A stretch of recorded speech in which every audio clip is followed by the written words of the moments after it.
Good evening, everyone. Call to roll tonight. Just make note that Mr. Rossi may be running late or absent this evening, as well as Ms. Cherico. Other than that, all board members are present. And with that, we're going to move into our public comment. Was there any more public comment for tonight than what I have? When I ask that, okay. Thank you. Any others? Just going to ask tonight that with the amount of public comment that we have, we could limit our comments to 2 to 3 minutes. Also, as you come to the microphone, if you could state your name and address. If you're a student, you don't have to do that, okay? With that, we're going to start with Marcus Taylor.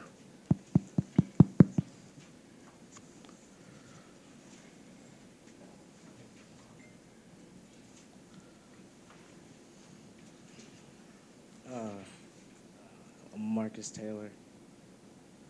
I came here today just to talk about what we do as a choir. I feel as if being in a choir and us affecting the community, we've done a lot. Some of the things I remember that really stuck to me was us going to perform at homes for other people. I used to see all the smiles on their faces and how excited they were for us to come see them perform for them. And that always made me happy in a way and touched me. And me just feeling as if some of the things that I've done in the choir, just around and not having that there anymore, would hurt me in a way.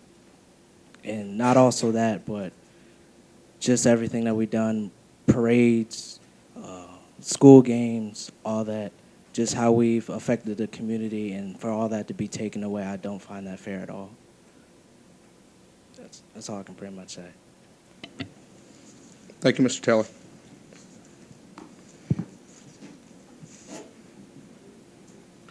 Alec Doris.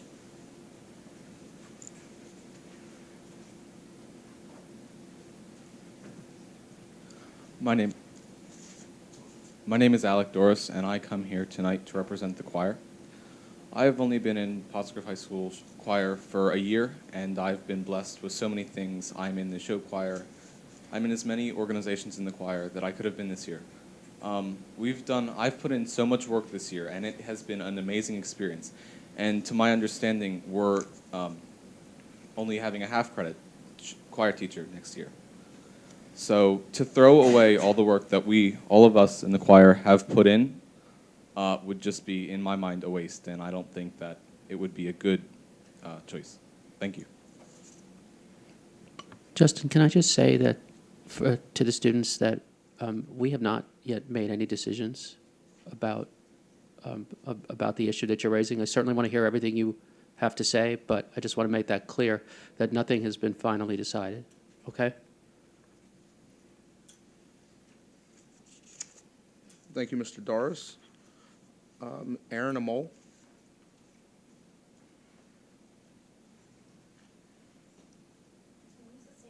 Sure. I'd also like to make it known that the picture of the person saluting back there is me from my senior year when we won championships. All right, I'm directly addressing the suggested cuts by Shelley Fiola. Your recent explanation for having these cuts is because lower enrollment in classes based on more AP classes, algebra increased by half credit, 9th graders being able to enroll in the Western Center. However, your statement did not support the arts. All it did was defend your position for cutting the arts. Ms. Fiola, I listened to your claim in the April 14th school board meeting about how there are 25 students in dual enrollment and 12 freshmen going to the tech school. But not once did I hear any numbers or facts to support your statements regarding lower enrollment in choir, arts, and business. This needs to be addressed, and the facts need to truly be brought to light. Your position also has been said that Encore teachers were not marketing their classes. I can't believe that administrators would want their teachers competing against each other for students. Come enroll in my class and not someone else's class. This only creates animosity and tension within your faculty. And why would any administrator want any type of work environment like that?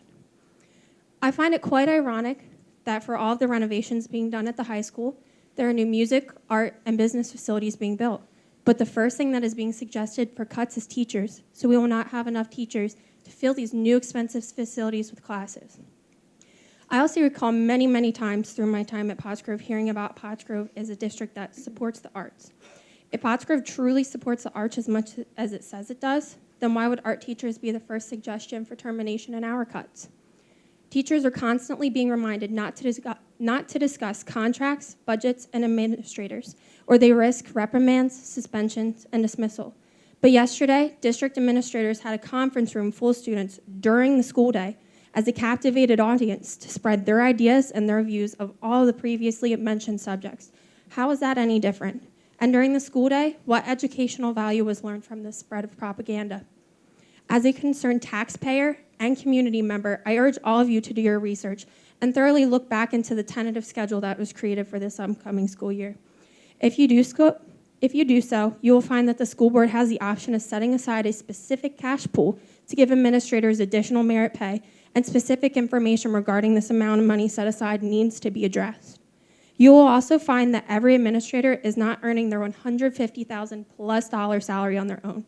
Each administrator has their own personal assistant that earns as much as a teacher, and there is not one student reaping the benefit of these assistants. If you look into the tentative budget, all the way at the bottom, category 5100, other objects, there's an increase of over $600,000, and that's a 98% increase from last year. And that's the majority of the budget deficit as well. It's places like these that need to be taken into consideration for cuts. We need to consider administrator pay cuts, administrative assistant cuts, a complete deletion of administrator merit pay, and we need to look into the not-so-flat budget with a fine-tooth comb. Instead of cutting teaching positions that truly benefit the student body and the community, we need to stop cushioning the pockets of those who are already wealthy. If teachers are not replaced and hours are cut, the community will suffer, and we will not stand for this. Thank you. Thank you, Ms. Amol.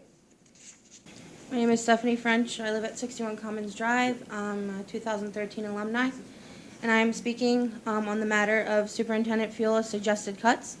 I strongly urge you to reconsider these. First and foremost, Ms. Fiola, you mentioned that you are committed to the arts at Pottsgrove, and I recall avid support of the arts from the administration and school board throughout these years, but your proposed cuts completely contradict this so-called support. In addition, it was stated that these cuts will not affect existing personnel, quoted by a school board member found in the Saratoga Post article. This is also untrue because one of the high school business teachers will have their hours cut to part-time. There are many, many points to consider. For example, having a choir teacher who is only part-time will drastically affect not only the choral program, but other music classes as well. The current teacher not only instructs choir, but has guitar class and music appreciation class for special education students. In addition, small ensembles such as show choir are instructed after school and at night. With the incoming teacher part-time, either the additional classes like guitar and music appreciation class will be cut, small ensembles will be cut, or less people will be allowed to do choir because of the lack of hours. All of these are unacceptable. No student should be deprived of their education in this matter, Ms. Fiola. In regards to arts and music, it is much more than an education. It is a passion. The students who participate in these classes affect people far beyond the classroom. They bring joy to the community. For example, during the holidays, the show choir and choraleers go to retirement homes and sing to residents. Many of those residents have expressed how grateful they are that we have performed for them because it lifts their spirit, and for some of them, it is the only visitation they receive during the holidays. So not only would you be affecting the students and faculty with these cuts, you would be affecting and depriving the entire community. The music program here at Pottsgrove has helped me more than I can put into words. It has given me a home, a safe haven, an outlet for my creativity, and an everlasting family. I am certain many others feel this way. This is not just a matter of the brain, but a matter of the heart as well. Not only do the arts improve areas of intelligence such as decision-making, inventiveness, and overall academic performance, but they are a way of expressing and evoking emotions and feelings. There needs to be discussion on other ways to solve this deficit. I bring to attention the high salaries of administrators. Last year alone saw $80,000 in non-teacher raises, as mentioned in the Mercury on August 28, 2014. The administrators' salaries keep going up and up while the hammer is brought down on students and faculty. It is very underhanded and spineless of administrators to blame the teachers for this predicament.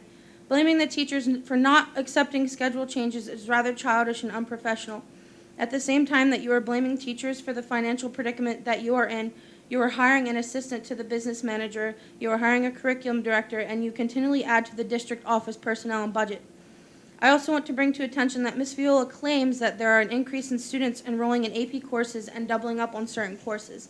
I can personally say that when I was at Pottsgrove, I took multiple AP classes, Monco dual enrollment, and doubled up on history my senior year. And every year I still managed to fit electives in my schedule. You should not assume that because students take these courses that they have no room in their schedules for electives, because this is false in most cases. Plenty of students have room in their schedules, but they're sitting in multiple study halls instead. Ms. Viola, administrators, and board members, I strongly encourage you to look at all aspects of this issue, because this is not being done right now. Please consider what myself and others have said. Thank you. Thank you, Ms. French. Nicole Messina.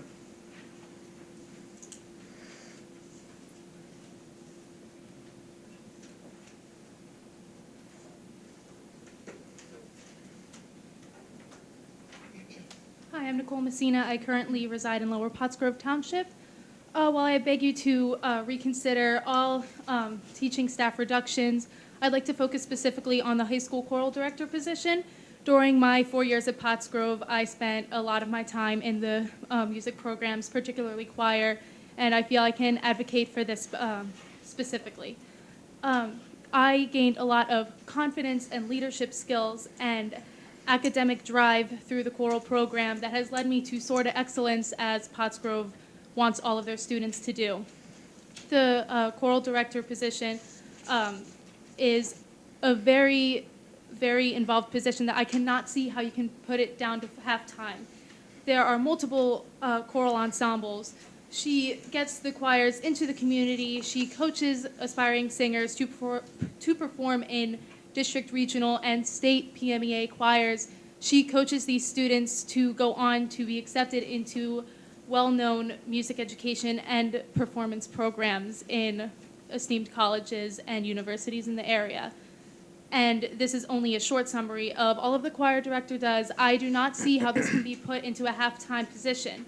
I'm not sure if any of you have read or heard of the American Choral Director Association's standards for high school choirs. I encourage you to look it up, acda.org.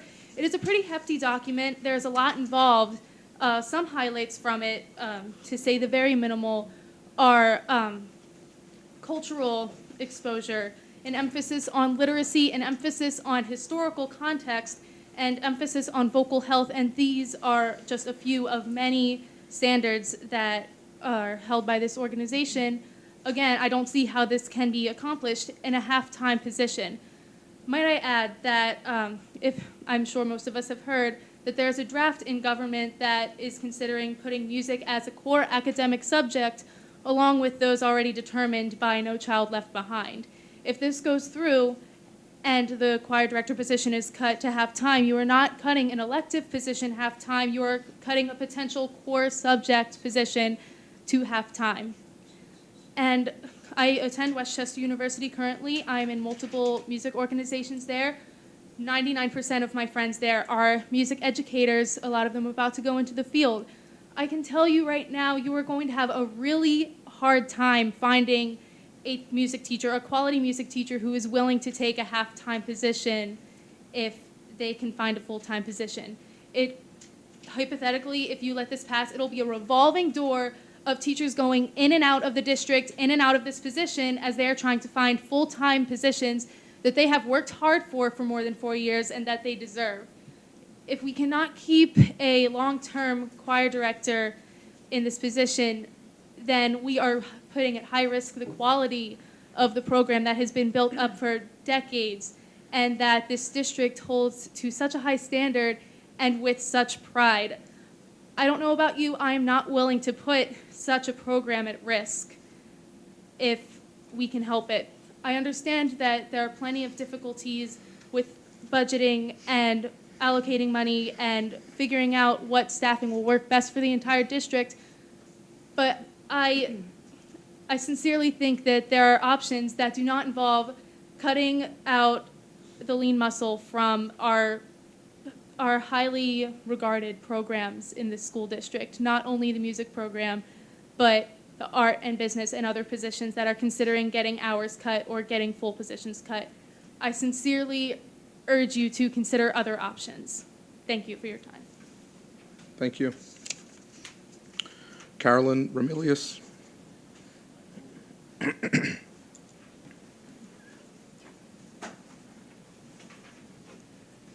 We are definitely aware that you haven't made decisions yet. And out of the 6 students and the 3 alumni that showed up, that should tell you that we have something to say. Look at my shoes real quick. I made these for an art competition, for the school, for the Vans company. And out of the 400 schools that submitted them, we made it to the top 50. And that tells you that our art program is strong enough to produce students that can actually do something. There's been an inaccurate count of the class interest, and that's pretty astonishing to find out. Considering only the students who put art as a first choice class, that doesn't tell you anything. There are at least 400 students who put it as a second choice, and how many students actually get their first choice in classes? Not a lot of us. Clearly, the art program is growing. There's no way to hide that. They added a new art class this year, the one that I'm in, and I look forward to that every BDF day. From Pottsgrove, at least 9 to 12 students yearly graduate and move on to go to top art schools in order to pursue careers such as graphic design, studio art, functional art. I myself intend to go to a college where I can pursue graphic design and business communications. There is no way that you can say that the art program doesn't have the numbers, because we do. So is it really worth cutting these programs? Probably not. But it's worth taking the time to carefully consider what we do cut.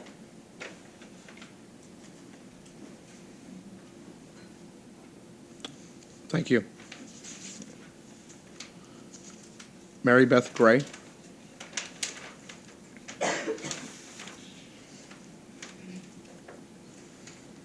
I'm speaking in regards to the proposal to replace the retiring high school choral director with a part-time employee. I'm a music teacher in a neighboring school district, and after 11 years of teaching, my position was reduced to part-time. This was done by shortening classes and in order to accommodate a significant increase in our workloads, because additionally they furloughed someone in each of our departments. I realize that the specifics of my job situation aren't the same, but the ramifications of reducing the high school choral position to part-time are. Yes, the new employee would be able to adapt to this situation just as I have. The program and the students are the ones who are going to suffer the biggest consequences of this decision. You've stated that you're exploring the possibility of reducing this position due to decreased enrollment in the program, but as you've heard from your students, that's not necessarily the case. After just a little research of my own into the current choral offerings at the high school, not only are there several performing groups, they're competitive as well, and they're in community all the time. What do you think will happen to those groups' performance capabilities if they aren't afforded the same amount of rehearsal time? If those groups can't perform up to their previous standards or their current standards, do you think that that will help with the future enrollment of the program? Of course not. Additionally, a part-time employee would likely be less motivated to hold any extracurricular activities. This has been true in my case. If a person isn't employed to work a full day, it makes it all the more difficult to find an incentive to schedule after-school and weekend activities. You can't expect full-time work for a part-time salary. You're spending millions of our tax dollars to renovate the high school, including the music wing. Why would you spend so much of this money on this project if you're going to start whittling away at the program? Choral department is first. Who knows what's going to be next? If you want these programs to grow, you need to keep this as a full-time position. You know as well as I do that if this position is reduced to part-time, it is highly unlikely it will be restated anytime soon, if at all. Before I finish, I would like to speak as a parent. I have 2 children in the district, a daughter in kindergarten and a son in 3rd grade. My son was so excited to begin his journey as a musician this year. He's playing cello in the orchestra and singing in the chorus, and he loves both. And I can already predict that my daughter will be following in his footsteps in a few years. As a musician, of course, I hope that their love of performing music continues throughout their education. I'm counting on you to make the right decision to ensure that the secondary programs are intact not only for my own children, but for those that come after them as well. Thank you. Thank you, Ms. Gray. Stacy Couch.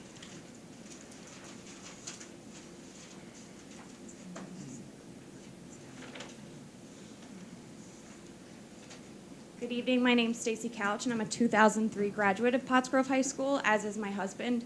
I'm also the current choreographer for the show choir and for all of the musical performances for the past 5 years.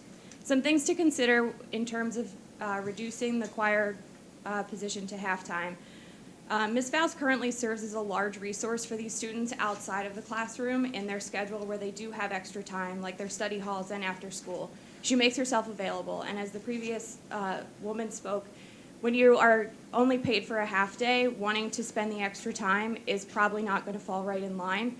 And losing that resource is not going to keep your choir at the caliber that they are in the community and in the school. Something else to consider is, even though you're saying you're not going to reduce the courses in the catalog, if you're going to be reducing the number of those courses and not offering as many sections of choir, you're going to be alienating the students who can't fit choir into the mold that you've created for them. If they want to take orchestra and band, that means they have to have 2 full-time options for orchestra band and then a third for choir. You also might be alienating the sections that have already been set up that she spends additional time with. Per se, the men, they might have their own section of choir. Counting them as one student as opposed to a male student and a female student doesn't make sense in the current schedule. And also, it's been considered about the low enrollment of the students coming up from 8th grade. Obviously, it's going to be a huge point of uncertainty for them. They've seen their peers move up into the high school and see the caliber of performance that they have, and now they're sitting here with a moment of uncertainty. What's going to happen to me next year? So obviously, you're not going to have as large of a turnout. Those are the things I'd like you to consider. Thank you, Ms. Couch. Fred Ramilius.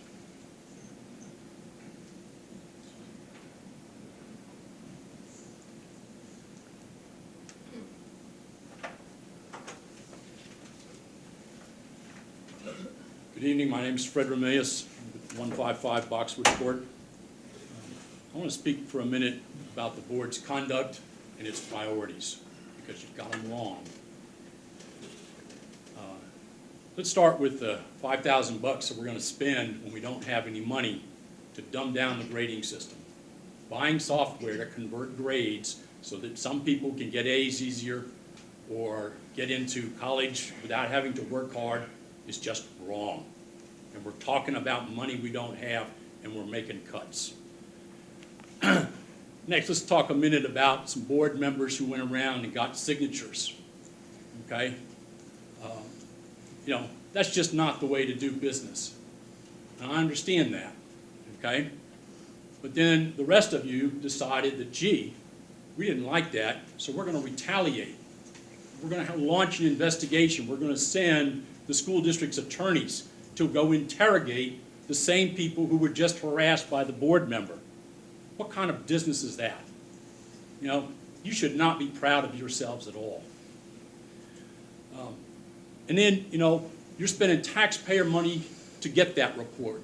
And when I asked for a copy of it, I was told that right-to-know requests for this report or investigation are exempt from the law, and thus we cannot confirm that such a report exists. How is that possible? The public is due a copy of it. Redact the names if you want to. But you have a responsibility. If you're going to spend our money to investigate one another, then you ought to give us a copy of it. We're owed it. And shame on the rest of you who didn't think it was a smart idea and didn't stop it. That's not how you treat employees. It's not how you treat the public. Now, the next headline in the newspaper is board members are not paying their taxes or their fees, and the wannabes are not paying their taxes and fees. How is that acceptable conduct for school board members? I had to pay mine. Everybody else sitting out here had to pay theirs. And don't give me the excuses. I didn't have the opportunity to go to my mortgage company and say, gee, I can't make my payment this month. I'm not going to write the full amount of the check. So don't send it to Pottsgrove. How is that possible? How is that acceptable? And the same people are the ones who are crying for the other ones to resign for getting signatures. How is that behavior acceptable? And again, you're not paying your fair share of the taxes, and we're talking about cutting a program, music and art, that we just spent years getting the building built.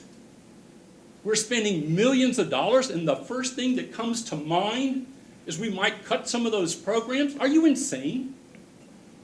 Think about it. How does that look to the public?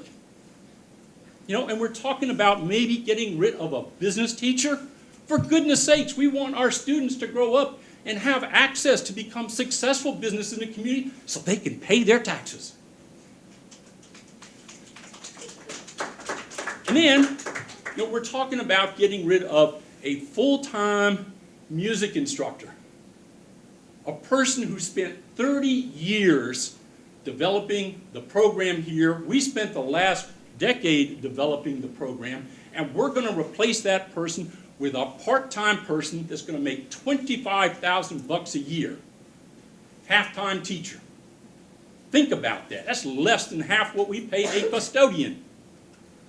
How do we at all look like reasonable people to the people in the community? That's not acceptable.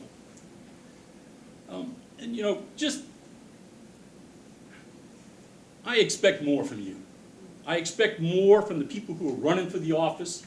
It's time to stop slinging daggers at one another and figure out how to solve the problem.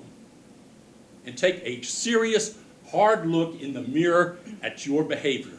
You represent me. Tuesday nights is Chinese food night for me. I should not have to come here and remind you how to behave like school board members. Thank you. Ashley Custer. Ashley Custer.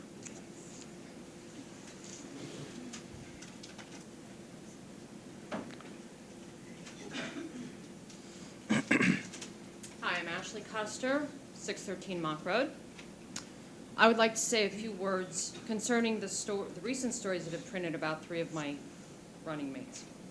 Al Leach, Jim Lapik, and John Rossi are upstanding members of the Pottsgrove community who had nothing but good intentions when they decided to run for a seat on the school board, or in John's case, finish out the 2 years left on the term he was appointed by the Pottsgrove School Board itself. Not one of them is guilty of anything other than being an average American who at times may run into some fiscal difficulties or find that the bureaucracy that is our state government is nearly impossible to deal with. For anyone to assume that their past or current experiences make them any less capable of being a dedicated school director who will voluntarily put in the effort and countless hours needed to rebuild this district, then they are dead wrong. If anything, their experiences make them more qualified for those who have been faced with difficult decisions can learn from them. I have no doubt that not one person in this room can honestly say that they never, once in their lives, have had to decide which bill to hold off on paying, which bill to let float until the next month or the next paycheck. If you say that you never experienced that, then you obviously have never been faced with any adversity. Honestly, I personally don't feel that the issues of my running mates have faced, the same ones that now have been made public for all to read, is the true concern here. The real concern is that someone, most likely someone in this room, felt the need that this information was so critical, felt the need to drag these men's minor financial woes into the public eye, anonymously. The spiteful, vengeful person or persons who felt that this information was so critical to the election that it needed to be shared with all, doesn't even have the guts to make these accusations in person. They instead must hide behind a shield of anonymity. I knew not to put that word in there. I knew I was going to stumble on it. Anonymity. Secrecy. This person is nothing more than a coward. I won't even bother to request that the person responsible step forward because I know that won't happen. Cowards always back away when called upon to right their wrong, and I wouldn't expect anything less from the person in question now. The worst part about this entire debacle is that it has made a mockery of Pottsgrove School District. First the petition scandal and now this. Seriously, why can't we focus on what really matters? The students of Pottsgrove School District.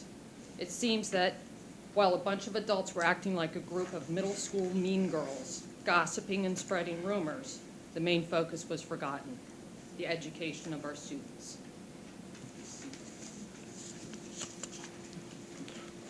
Thank you, Ms. Custer. Is there any other public comment? No, someone didn't get to turn their form in. Okay. You want to? Sure.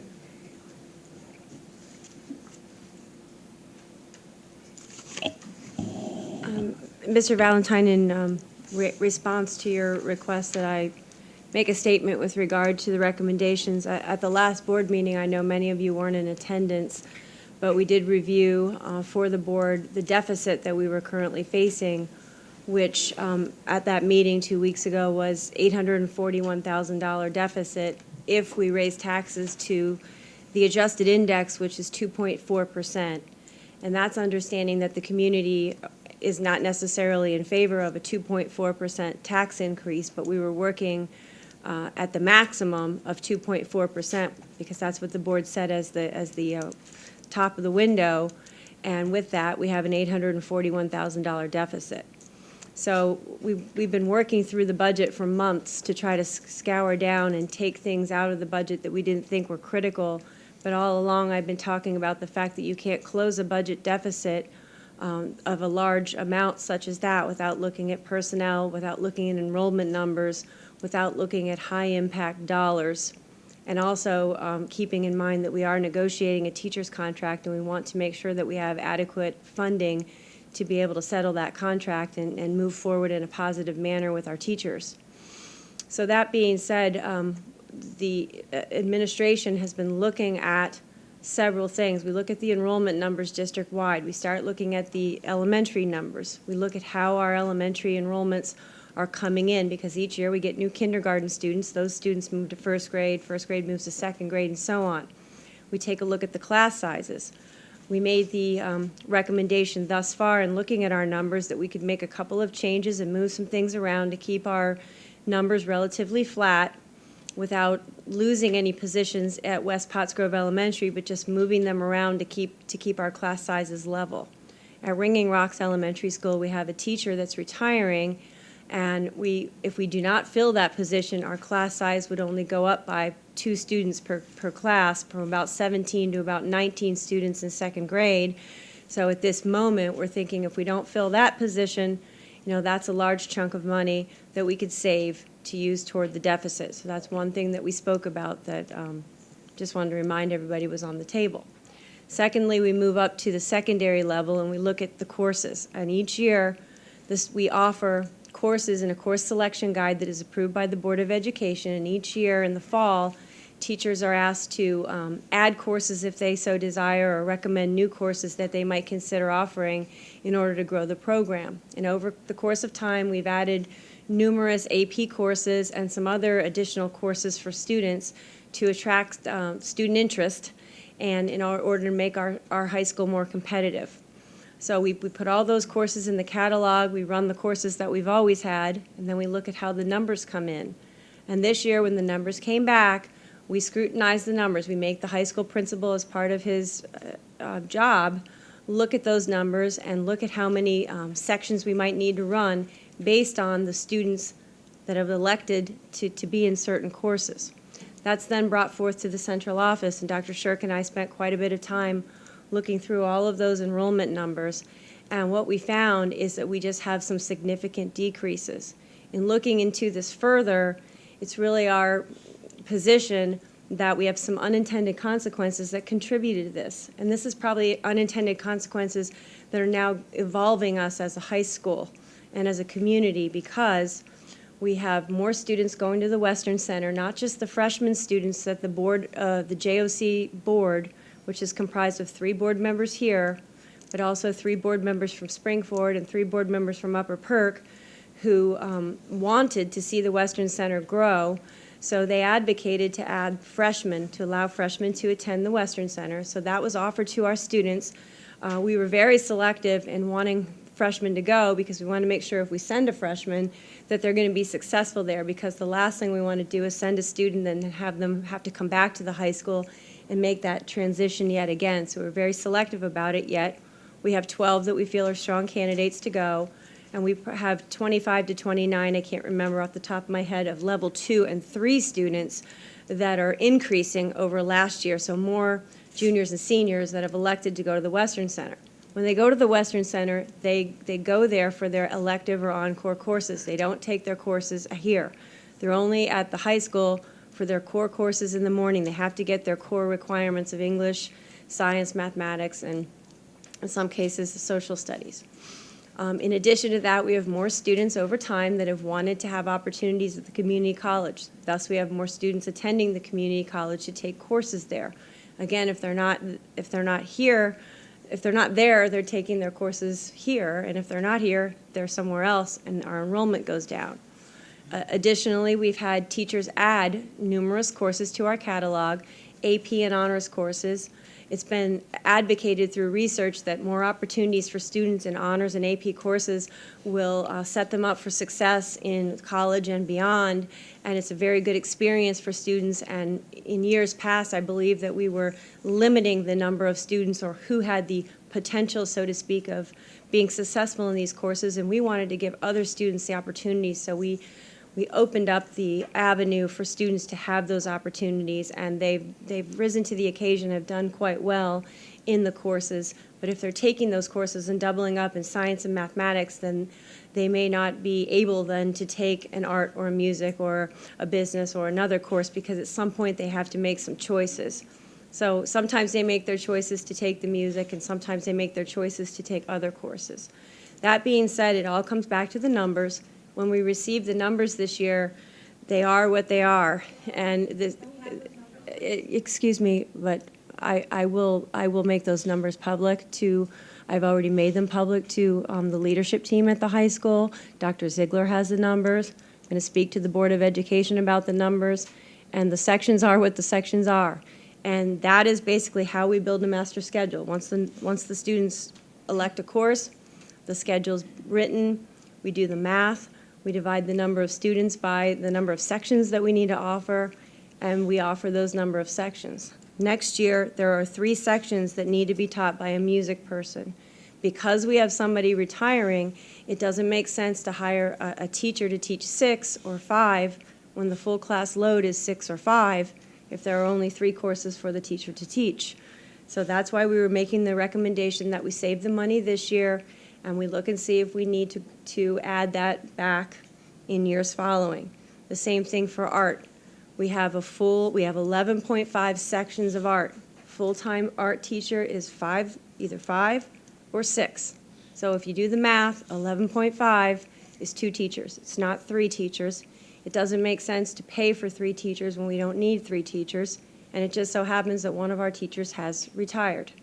So to fill that for someone to stand in the hallway and shake hands and wave at people, it does not make financial sense to do so, and that is why the recommendation has been made not to fill that position at this time. In the business department, the numbers have significantly dropped. Again, it doesn't make sense to have two full teachers when we only have the need for 1.5 teachers, and that's why we're making the recommendation that we're making in the business department. It's not about not being a fan of the programs. I'm certainly in awe every time I go to a choir performance, the play, I was there, the band. All of the performances are fabulous, and I just want the board to know that I've spent time this week meeting with the art teacher, the art department chair, rather, to talk through some of these ideas with her and who would be best suited to teach which courses, and also the K-12 music department chair in talking through that situation and how we would work that out. And I would be happy to share some additional information with regard to that. But at this point, I wanted just to let you know that's why we made those recommendations. In addition, I also asked the board to consider the expansion of the Western Center and whether or not we wanted to hold off on some of the recommended expansion, understanding that the 3 boards have to vote on whether or not they want to expand or not expand the Western Center, and it all comes down to the votes of 3 different districts, not just 1 district.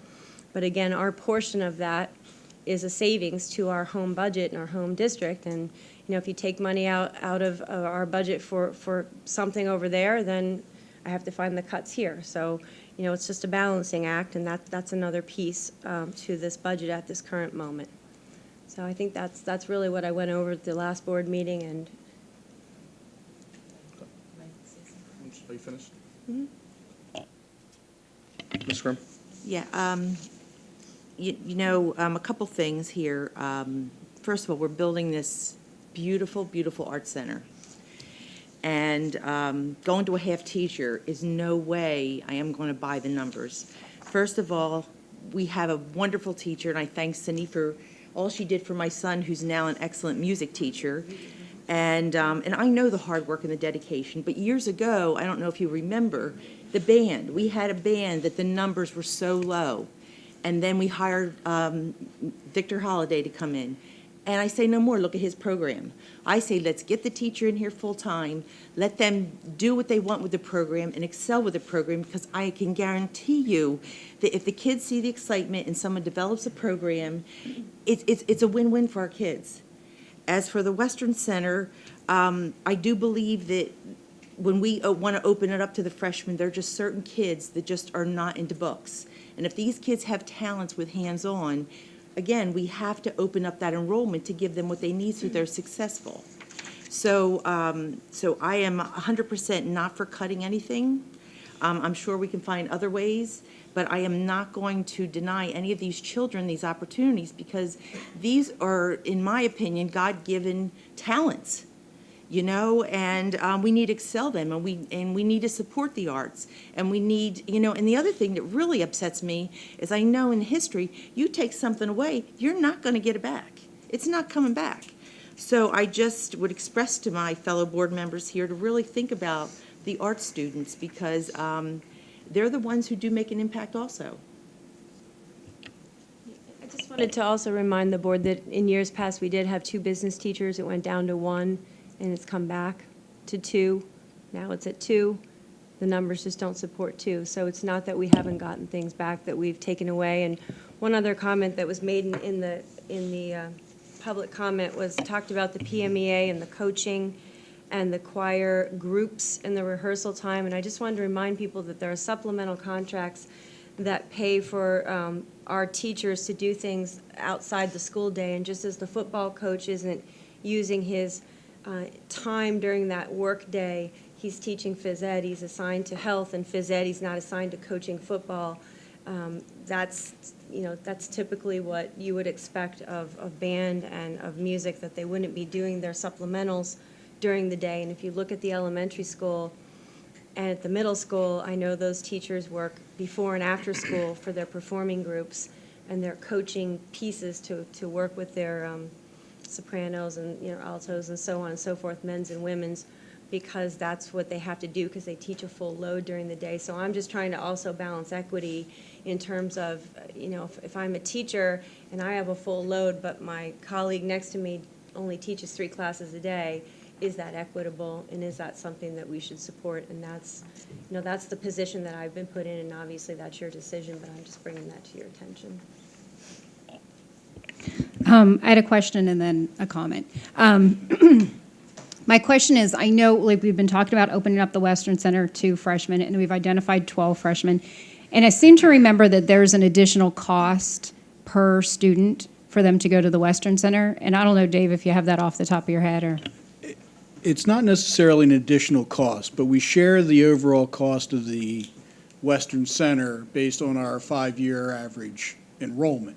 So if our enrollment goes up by a larger percentage than Springford's or Upper Perks, then we'll get a larger percentage of the cost. I don't think they're talking about adding any sections to address the 9th graders. Or am I correct with that, Ms. We're not Green? asking to add sections to address 9th graders per se, but they do have an additional half teacher in graphic, in dental rather, and they're asking for a full teacher in protective services. So they're asking for 1.5 additional teachers to staff, adding teachers, not taking teachers away. Okay, so that's something that I think that we need to really seriously look at as we look at this budget. If we're sending 14 students over to the Western Center so they can add 1.5 teachers, but we're taking away teachers from our schools, that may potentially impact, and I totally support the Western Center. I think it's wonderful. There definitely are children who are not college ready that need to go into these trades.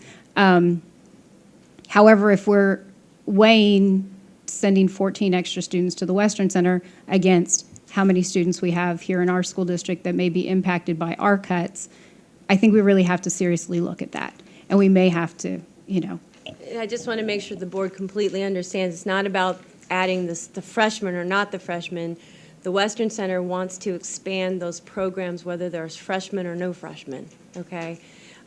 Because they have enrollment numbers to support those programs. And in fact, the freshmen aren't in the protective services and they're not in the dental program, but there's more level 2 and 3 students that are looking to go into those programs, and they have the enrollment numbers or the pre-enrollment numbers, just like we look at our enrollment numbers, kids apply to go over there.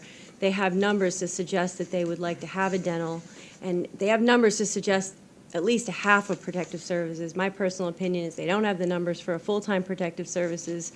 That would be a luxury, because in the morning they have 20 students that have applied to attend that program, and if they had 2 teachers, they'd have 10 students per class, which I would not advocate here, so I have a hard time advocating there.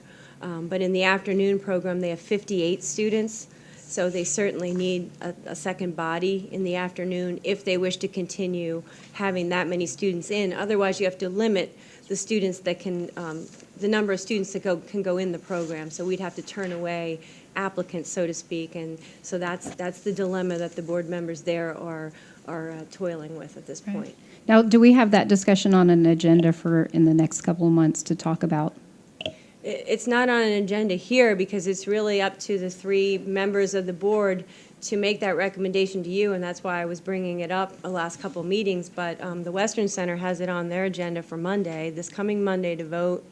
It's my understanding, in talking to our solicitor, that technically it requires a vote of 14 members from across 3 school districts. But then historically in the past that we've kind of done a consent vote. So if the members at the table are consenting, so if our 3 board members are consenting on behalf of this board, then that would be a yes, and then we've just passed the budget that way. Although if there's a lot of dissent over what to do, then that might require us to have all 3 boards, full boards vote on that budget. So that may happen on Monday night. I'm not sure how that meeting will go. Okay. My other comment that I had was, now I know a couple years ago, and I know this fairly intimately because all 3 of my children are in the orchestra program. And several years ago, Mr. Einhorn's position was cut. And at the time, I know the board was told that this was not going to impact the music program whatsoever. And I also know that it impacted the orchestra program to such an extreme level that it became a postscript in the music department. So we would have a 2-hour-long concert with 3 or 4 songs from the orchestra, and that was it. They did nothing extra. They did nothing outside the school day. There were no special trips. There was no fundraising. In fact, when I took over at the Music League, and this is actually what precipitated my involvement in the Music League, when I came into the Music League, there was not even a line item in the budget for the orchestra at all in the Music League, because it had become such a postscript. It had become such a small thing. And the problem was that there was no teacher to champion that program. And right now, we have a wonderful champion of the band program in Mr. Holliday. We have a wonderful champion of the orchestra program in Mr. Einhorn. And we have a wonderful champion of the choir program in Ms. Faust. And I worry that what happened to the orchestra program, and now it's Mr. Einhorn has, when he was, rehired, he worked very hard to build this program up again. They're actually, right now, as we speak, my daughter is over at Chick-fil-A with her orchestra, her string quintet, String Theory, and they are playing for the opening of the new Chick-fil-A over here by the outlets. So he's done so many things. He took the middle school to the mall, and they played there.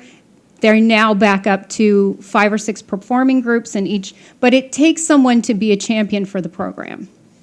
And I worry that what happened to the orchestra program, now after several years of him being back, this year we had 190 new orchestra students signed up in the elementary. But that does not happen if you don't have a champion for the program. And so I think this is something that we seriously need to consider. I don't think a part-time person is going to be a champion for the program. I think they're going to come and do their time until they can find a full-time job. It would have to be someone who really wanted to be here in Pottsgrove, and that was their focus. So that is that doesn't really have anything to do with the current numbers, but it's something that I've seen historically, and it's a really big worry of mine.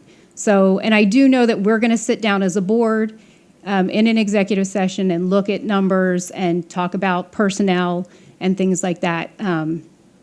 So tonight's not the end of the conversation, but I wanted to put that out there that I'm really concerned about us not having a champion for the choir program with as many things as they do currently. And I have a comment and a question. The comment is in response to one of the people who spoke, because it was mentioned that one of the board members at the previous meeting said that the cuts didn't affect any existing personnel. And I was the person who said that, but I was only partially quoted in the Saratoga Post. So it was really a question that I was asking, and then the further comment was specific to the business cut. So I wasn't claiming that there weren't personnel affected. I was really just making sure I was understanding it correctly. And so I just wanted to clarify that for you. And then my question actually is related to the half credit that is currently used for algebra, and this was the first year, if I remember correctly, that we did this. This current year, we're using it. Right. So I have to say that I've heard a lot of negative feedback about that course, whether that's valid feedback or not. But I think that for me, one of the criterion I would like to use, I never know whether it's criterion or criteria, so pardon me, is how we do on the Keystones after this year. And I know that usually we get the results in the summer, and it's going to be a little late to make an adjustment, but I would like to point out that if we don't see significant improvement in our Keystone numbers after adding the half credit, then I would think that we need to take a really hard look at whether this is something worth continuing. And that would free up a half credit for our ninth graders that currently is used by the algebra program.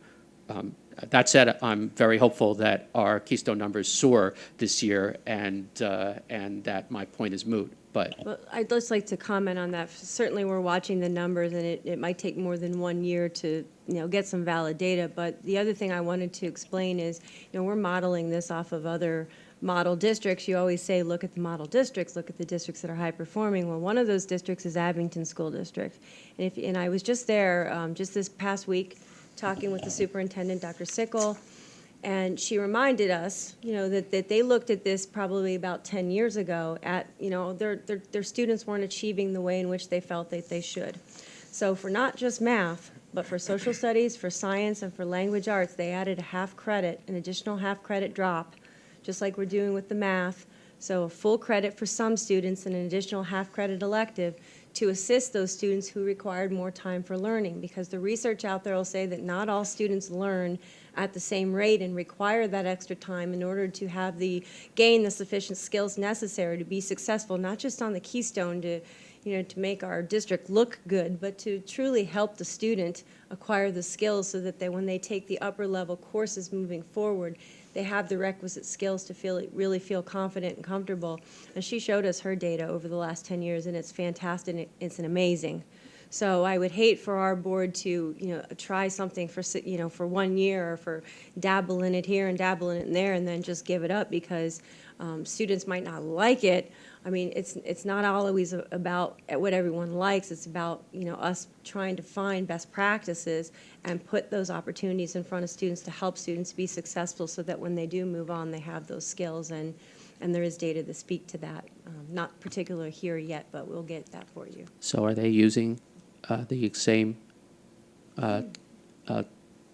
computer program that we use and teaching it in the same way for that extra half credit? No, they're doing the same thing we're doing. We're looking at the skills that our students are deficient in, and we're giving them more time to acquire those skills necessary in order to be successful. It's not the program. It's looking at the skills. I mean, that's just a tool. It's the teacher that matters. It's not the program. Okay, well, I agree that we should not make decisions in a knee-jerk way, but it's more than just the students don't like it, as it relates to the tool, at least, that we're using. So I just want to point out that this is another moving part that we should consider as we go through this difficult set of decisions that we've been asked to make. And I agree we should not, maybe the answer is we need to keep the half credit and use a different tool, but whatever the results of the Keystone are, I think that they will at least be instructive, if not conclusive. And I would add that the Keystone is more than just a make the school district look good thing, since it's a graduation requirement and it's a very important test to a lot of our students. So with all due respect, I hear what you're saying. I'd love to see the data, and I would also like to see as early as possible our results from the Keystone exam. Thank you, Rick. Any other comments? I just want to thank everyone for coming out and speaking with us tonight. One of the things I just want to mention here is that there hasn't been a decision made yet on these items. But just remind us that, you know, we have a $841,000 deficit with the tax increase of 2.4. This isn't an easy job to do for anybody. Not people sitting here. It's not an easy job for the person who has to pay the tax bill. It's not an easy job for the teachers in the classroom or the administrators. We asked the administration to come back with, put everything on the table. I think was my ask. I think Mr. Nestor and Ms. Viola. And we needed a straight talk, dialogue about our budget. And, you know, certain things are hot buttons for certain individuals. Music is a hot button. Football is a hot button. Construction can be a hot button. You know, and everyone advocates for what they feel as though is their hot button. And we appreciate that. But the bigger picture is what's best for the district. Now, it's very difficult to do this job when we have a very broken district right now. I mean, I come from Pottstown, and Evan, you can attest to this. I don't know if you've really seen any of this type of behavior. It's been a while, right? Everyone's pitted against each other for some sort of posturing position. But where do we go from here? We can't let an election decide where we go next. We're going to fail our students in the process. I'm thanking you, and I know some people are making faces and things like that. I'm thanking you because if we don't have a clear understanding of where we want to go as a district, it makes it impossible to do this job. We have to have a discussion about where we want our district to go and what we want it to look like. We can't have everything that we want, but nor should we give everything away either. But how do we move forward within our constraints of money with what we have? How do we move forward? How do we move forward with the teachers? How do we move forward with the administration? At this point, it's ridiculous to say, you know, and some of the innuendo that was kind of said, some of the comments, I'm not even sure where they came from. You know, I think one of the things was said was that there's a fear in the district of retaliation, of people speaking up. Certainly, my door is always open to any teacher, principal, person who wants to talk or feels any type of way. Conversations in the grocery store don't count when we're talking about making changes for our district. If there's a real problem, raise a real issue. Let's talk about it. Let's move forward. Let's not go back behind and grab this person that we like or this person that we like. Let's let's stop. Let's have a straight conversation. Let's stop leaking stuff to the paper, saying stuff to this person and that person. Let's have a real conversation. If we're not going to have a real conversation, we're just going to continue to be a broken district.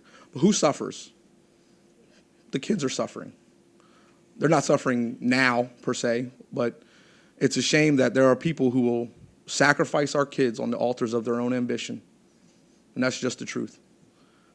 And I, for one, I'm here for kids. I'm here for my kids, my 4 kids that attend this school, that I've made decisions for what was best for them and best for my family. Sorry you had to read about it on page 1 and 3, but I did what was best for them.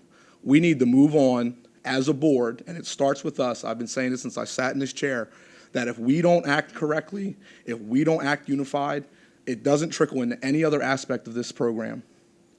So we have to support our administrators when they're right, challenge them when we feel as though they're wrong. We have to support our teachers in the classroom. Everyone says we want change, but then we don't want to change. Everyone says we want lower taxes, but then we won't want to concede anything. Everyone says we want a better district, but we don't want to contribute. These are the things that are happening. That's what makes this impossible, is that you can't please everybody all the time. So I'm asking, begging, we all have to kind of pull our britches up here, tighten the belt, do what we have to do, have a real conversation about this budget, not ridiculousness, not fighting, not doing whatever to get elected, because that, I'm going to be honest with you, whoever's doing whatever, it's not worth it. It really isn't. It's not really glitzy and glamorous as you think it is. I think we get a invitation to the football game for free, right? I think that's what we get, right? Pac-10 games we get in for free. Playoffs you got to pay for. That's what you get. There's no pay. There's no increase. No one up here everyone up here is a volunteer. There is no increases. There's no stipends. We're not here because we want to do what's wrong for kids or wrong for the district. We're here because we want to do what's right. Sometimes what's right gets muddied by all the other things, but when we talk about numbers, you know, one of the other things that I think was said was that the numbers were false. I don't, where would that even come from? Where does that come from? Is it a little conversation somewhere in a corner? Is it someplace, where does that come from? And the person who says it, please don't say it and whisper down the lane. Bring it to the table so that we can confirm the numbers, so that we can challenge the administration and say, show us the numbers, show us what's happening. But the whisper down the lane is not going to work. That's not what's going to bring about change. It's only going to change if you come to the elected official and have us have a real conversation, a real dialogue about what's next. I don't think that anyone up here has any problem speaking their mind, right? Do I have a problem speaking my mind? No. But if we don't know what's on your mind and it's just rumors and it's just whisper down the lane, how can we advocate for that? That's impossible. If there's real things, bring them to the table. Let's have a real conversation. $841,000, $44,000 is not no easy number to just achieve. It's going to take some concession somewhere. It's going to take everybody pulling together. And guess what? It's going to take looking at inefficiencies. It's going to take looking at staffing. It's going to take looking at personnel and not raising the high button and making somebody a villain because their hot button is not your hot button. That's the bottom line. I'm not wrong because I like football and she likes the band. Are you hearing what I'm saying? No, I'm sounding like I'm in church. I'm sorry. But we're not wrong. We're all on the same team. I'm sorry. We're all on the same team. And if we're all on the same team, we should act like it, okay? This is about kids. It saddens me that over the last couple of weeks, there has been no conversation about kids. No conversation. No matter how the great things our kids have done, it's been all overshadowed by the ridiculousness of board members behaving badly or, a scandal, whatever. It's over. Let's move on. Let's heal our district. Not on May 19th. We have to start today. Okay? That's my 2 cents. I'm off my soapbox. Mike Knifer's laughing at me. All right. Next, we're moving on to the report of the superintendent. Justin, yes. Make sure you announce the executive sessions.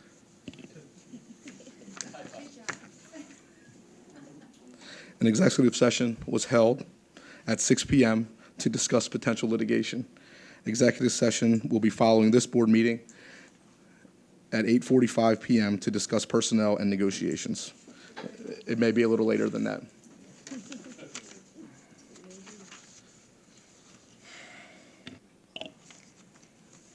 Moving on to action items, I'm recommending that you approve the professional staff items as submitted, and this includes an A page for one retirement.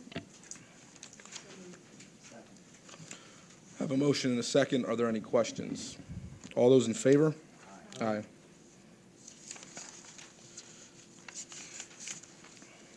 I recommend that you approve the conference attendance as submitted. So move. Motion and a second. Are there any questions? Just as I recall from our packet, some of these conferences are being paid for by funds other than our budget, and I was hoping that Shelley could just share that with the public.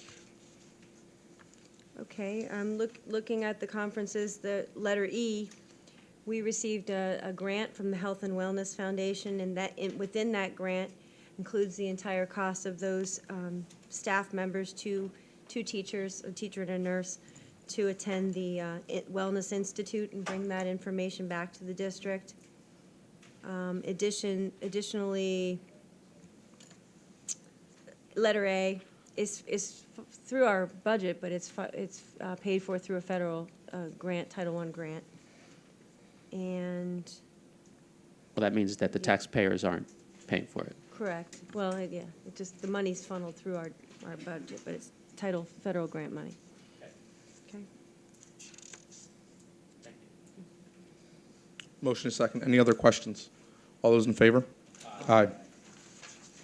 Okay, and I'm just going to skip business because really that motion was meant to be held after we had discussion. So if it was okay if we hold off on that unless you're ready to vote on it, we wanted to do a presentation through the Business Operations Committee, and then we'll come back to that. We also have some other items for you to consider in their change orders. So moving on to miscellaneous. I'm recommending that you adopt the findings of fact and conclusions of law in the matter of students' IDs 301092, 302650, 302648, and 302649 as contained in the appointed hearing officer's proposed adjudication as presented to the board. I want to make a motion, we approve all three. Motion and a second. All those in favor? Aye. Okay, and that's the end of the action items for the moment, and then moving on to discussion items. I just had a couple of things that I wanted to go over with you, and then I'm going to turn this over to the committee, and I'll be very brief. We had a key communicators meeting. We held that on April 21st. 3 board members attended, Mrs. Grimm, Mrs. Cherico, and Mr. Alexander, so thank you for being present at that meeting. In addition, we had about 15 to 20 participants, some community members, and it was really a great meeting, and I wish we would have opened it up to more people, and I've heard that more community members, because some can't attend, but others were interested in attending, so I think moving forward, we'll open up our key communicators meeting to a broader audience and let people sign up, and then obviously we have, space constraint, but it's hard to have small group discussion and do activities when you have more than about 50 people, but at least we could take invitations, and if we get some additional participants, I think that would be worthwhile. And I think the board members that were there could speak if they would like to, but we went over how the budget is created and what we do to put a budget together. But in addition to that, we played a game. And we had a scenario, of a district, the middle income district, that had a significant deficit. And we gave them index cards that had various items on it that were considerations for budget cuts. And some of these things are very real to us, or we've heard about them in the past. And each group, each table, we had 3 tables of like 5 or 6 people, had the cards and had to lay them out and kind of sort them and make recommendation to come up to a $350,000 deficit. And the interesting thing that came from that is each table had different recommendations. And they had to talk about why they recommended certain things and defend their proposed cuts. And I think it gave us all a better understanding of the fact that we have many viewpoints in the district. Not everyone feels the same way. Some people are passionate, as we saw this evening, about music. Other people may be passionate about something else. And we, as a board and as administration, have to consider all of that and try to do our best to come in with a budget that's, going to be acceptable for the community at a good amount of money and not too high of an increase, but also understanding that we're not going to be able to please every constituent and every stakeholder in the district.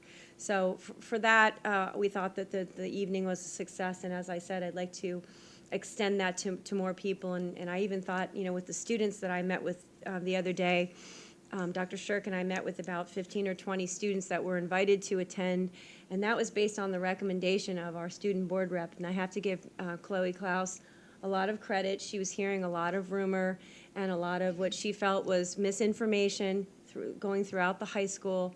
And she asked for a meeting with me, and she came over and she sat with me, and we went through all of her what she was hearing, and then I was able to articulate, the information that I had, and we could see that, there were two different pieces of information being spread, and from that she had recommended that perhaps I talk to some additional students. So from that I got some student leaders together, the presidents of the various classes and groups, and brought the students together, and we had a very interesting conversation, and I was quite impressed with how articulate the students are and how bright. They had a lot of misinformation, or at least it was out there, they thought they heard, or somebody told them maybe. So we were able to clear some of that up, and obviously there's a lot of emotion and a lot of personal feelings with regard to things that people are interested in, but yet it was a healthy conversation, and I think that most of them left with a better understanding of the difficulty in trying to build a budget and to please all of our stakeholders. And what made my day this morning is a young man was waiting for me when I got here, and he was one of the students that was in the meeting, and I was just so impressed to have a student come back and want to talk to me some more about the budget and learn about it, and I gave him the PowerPoint from the preliminary budget presentation because he was very interested in learning. And then he told me that he was considering wanting to be a superintendent someday or a surgeon. And what did I think of that? So anyway, you can imagine what I told him. But I just wanted you to know that it was just quite an interesting conversation, and I certainly enjoyed talking to the students and how articulate they were. So I thought I would share that with you. I also had the opportunity to talk with the high school leadership team today, which is comprised of the department heads, and we had a nice conversation as well with Dr. Shirk on how the budget is built and where we are right now in terms of our wants and needs and what our enrollment numbers are saying, and based on that data, that's where those recommendations have come from.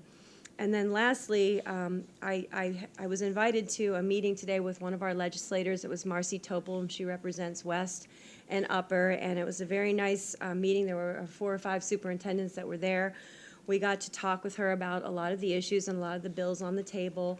The one thing that concerned me is she reiterated how far apart the Senate and the House are in terms of trying to come together to get a budget that would be acceptable, and she's saying that the Appropriations Committee is saying that don't expect to see anything before October, and that's really pushing our luck, and it's going to be a very difficult summer. She went on to say that the Senate's basically saying there's going to be no deal without pension reform, and they want some significant pension reform. The legislature says that they want pension reform as well, but they're looking at defined contribution for new employees, whereas the Senate's looking for reforming the entire pension system. And that's what kind of is the rub right now. So it's not expected that we're going to see a budget, and we should build our budgets accordingly without the expectation that we will receive those funds, and that was coming from her as of noon today. So I wanted to share that with you, and that's the end of my report, and I wanted to turn this now over to the Operations Committee because we have quite a bit of information that we want to share with the high school renovations. Did you have a question, Rick? I'm sorry. Yeah, it's not directly related to what you said, but I just wanted to ask, there's an issue in our packet related to a couple of individuals. Is that going to, it's not on the agenda, so I was wondering if it's planned to be brought up today? Yeah, Mrs. Bickert forgot to list it under the Finance Committee. So it is going to be a discussion item under B, Finance Taxpayer Requests. It was just an oversight that she forgot to list Okay, I those. just wanted to make sure we took care of it. Yeah. Thank you. Mr. Hannah? I have two presentations for you tonight. One's the update, and then one's some potential contractual obligations. Are you ready for me? Yeah, no, Jim, I just want to let everybody know, there's something in your packet. So if you want to look for it, the cover sheet says KCBA, change order tally, allowance tally. We're going to be talking about that, but we're also first going to start, Jim's going to start with just the update to the high school and where we are with that. And there's some handouts behind those papers that are larger than what you're going to see on the screen, so you might just want to get that out in front of you. The handouts will be on the second presentation. So the first one will be the update. Okay. As you know, we've been working in this area, which is the athletic area, down in the music area, and preparing to work in the cafeteria and the red areas here, which is scheduled for the summer. So here you can see the gym brick veneers going on. The gym's getting enclosed. The finishes are going on. They actually started the metal roof today. The inside of the gym is being finished. The ductwork's in. Lights are going in. Sprinkler pipe, the communications, the camera system's getting ready to go in. Painting's going on. Here you can see the windows are, the window frames are in, and they even put some glass in today. So it's rapidly being enclosed, and finishes are being installed. Now, some of the finished areas, the fitness room's done. I actually took your ACE mentoring team through there today. It really looks good. That came out really nice. Here you can see the instrumental music room is complete. They're getting ready to put the wax on. Here's the corridor down there. Now, this was taken last week. The corridor down to the music area was being cleaned, and pretty much everything's moved out of there. The ceiling's going to stay open for a little bit till they still have some utilities to run through there in future phases. Like a lot of utilities from the high school come down this corridor to the district administration area. The cafeteria, again, this is an old photo. If you take a look, that is really moving along quickly. The brick veneer is going on. They actually are probably still out there applying the fireproofing. When I took the ACE mentoring group out there at like 5 o'clock, they were still working. So everybody's taking advantage of the nice weather and catching up through the bad winter we had. Here you can see the brick veneer. A lot of this is done already. That's the cafeteria. Here you can see the inside. The MEP work's going in. A lot of this pipe's in and insulated already. And as I said, they were fireproofing today. Re-roofing's been continuing. That's moving along pretty good. I know Mr. Ziegler's been having his hands full with that, but we've been getting through that. They're actually putting the finished cap sheets on next week, so a lot of that should be out of the way. Now, this is an interesting photo. This is actually the classroom wing. So with the cooperation of your staff and Mr. Ziegler and the contractors, everybody's been working towards trying to get a jump on that summer work. So this is the second floor corridor of the classroom wing, which is not supposed to start until the end of school. But we were able to take the ceilings out. They got the cable tray in, ductwork's going in, sprinkler pipe. And the big thing is a lot of investigation's been done so we can avoid any delays or potential costs. We're trying to identify them now if we can, so that if something does arise, we can address it quickly, economically, and keep things working and moving. Here you can see they're working at night trying to get this done. The other thing that was done, which is a big milestone, was over the Easter holiday, the high school was pretty much shut down. We had to do the electric switchover. Part of the contract was to change the main switch gears, upgrade them, get them to the right capacity that was needed. So the contractors pretty much worked throughout the whole Easter weekend, almost to the deadline, to get this done. And it's done, the switchover's made, everything's working good. There was a little hitch Monday morning with the phones, but that was worked out and that's working fine now. So I think that's the last of mine, Michael, if you want to cue up the next presentation. The next one I'm going to talk to you about is some modifications to the contract. Anybody have any questions on the update? It almost sounds like we're ahead of schedule. I'm not going to sound that optimistic, okay? I'm not going to sound that optimistic. I say we're doing what we can to avoid any delays. We're riding the fence, Mr. Rabinowitz. We're doing the best we can. I'm not going to say we're ahead of schedule. It's called change order seal, that one right there. Michael, yes. Oh, yeah. Sorry.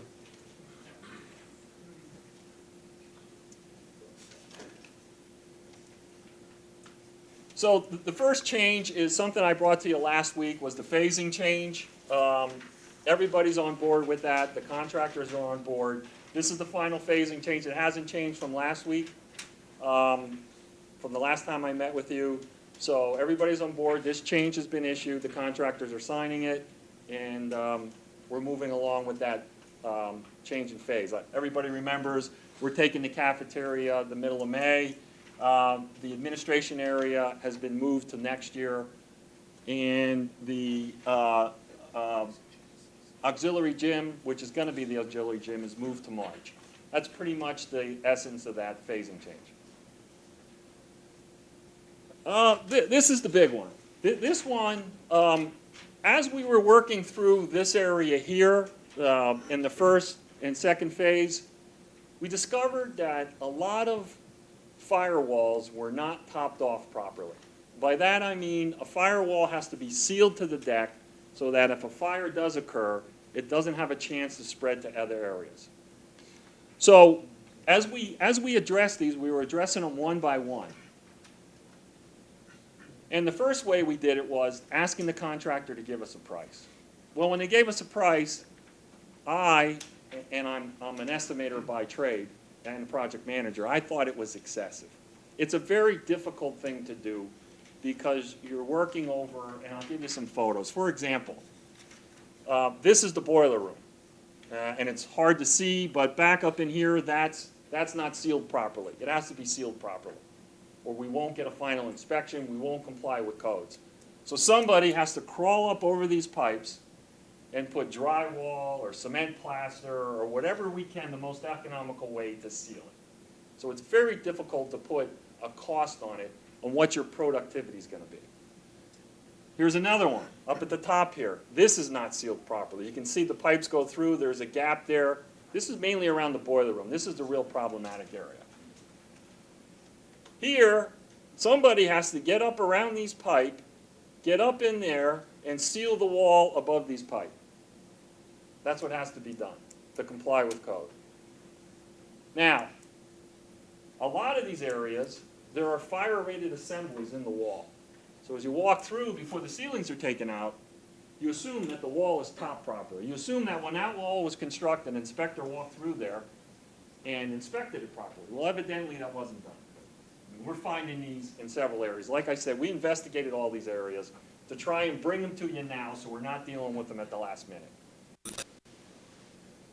So these were, excuse me, Yes. so these weren't anticipatable These were unanticipated. That's because you would have expected the fire inspector to have caught it during the original construction or the reconstruction? That's correct. Okay, thank you. That's correct. That's correct. Here is one, and now this is a wall that separates a corridor.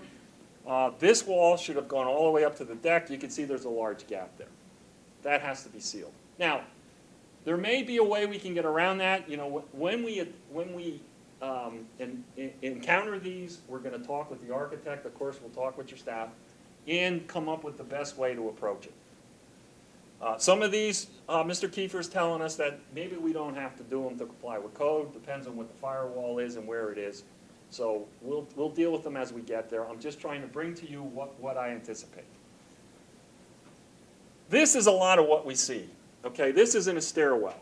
If you can see these flutes here, if you look at the deck goes up like this, comes down, goes up like, and goes up again. So here it's tight against the beam, it goes up. Here it's tight against the beam, there it goes up. These flutes need to be sealed so that the fire can't get through that. This is common in all the stairwells. Here's another one. You can see the beam here.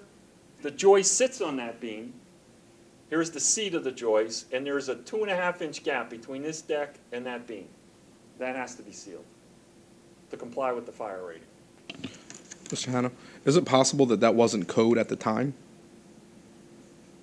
It could be. I kind of doubt it. I kind of think that somebody walked through there and didn't know what they were looking at. Got it. I've noticed that in many other projects I've been involved in. I mean, we've had many tragedies in this country after some significant fires. And every time there's a fire, there's a lot of investigation of why it occurred and how to prevent it. And code officials now are very keen to looking at fire penetrations. Anything that penetrates a firewall needs to be sealed. You know, if a pipe goes through there, it needs to be sealed properly. And I've been in townships where somebody knew the code, and municipalities, and they know that it has to be sleeved and the proper fireproofing, and it can't just be mud slapped in there. And I've been in municipalities where somebody will stick a pipe through there and somebody will put mud around it and they'll accept it. Well, that's not the way it's supposed to be fireproof. Okay, I just think the knowledge of code officials is getting much better, and they know what they're looking at now. So as I said, we went through and did an investigation. We identified all these areas, and I put together an anticipated cost for each one and came up with a number. Now, that's a very conservative number. And the way we'd like to approach it and the way we found the most economical and the way to avoid any delays is we'll identify the area. I'll bring Mr. Nestor or Jeff over. We'll identify the scope of work, and we'll tell the contractor to do it on a T&M basis. And then every day, he prepares a sheet. We justify the sheet. You had so many men. You used this much material. Yes, we agree with that. Okay, send the bill. So that's what I'm recommending on that.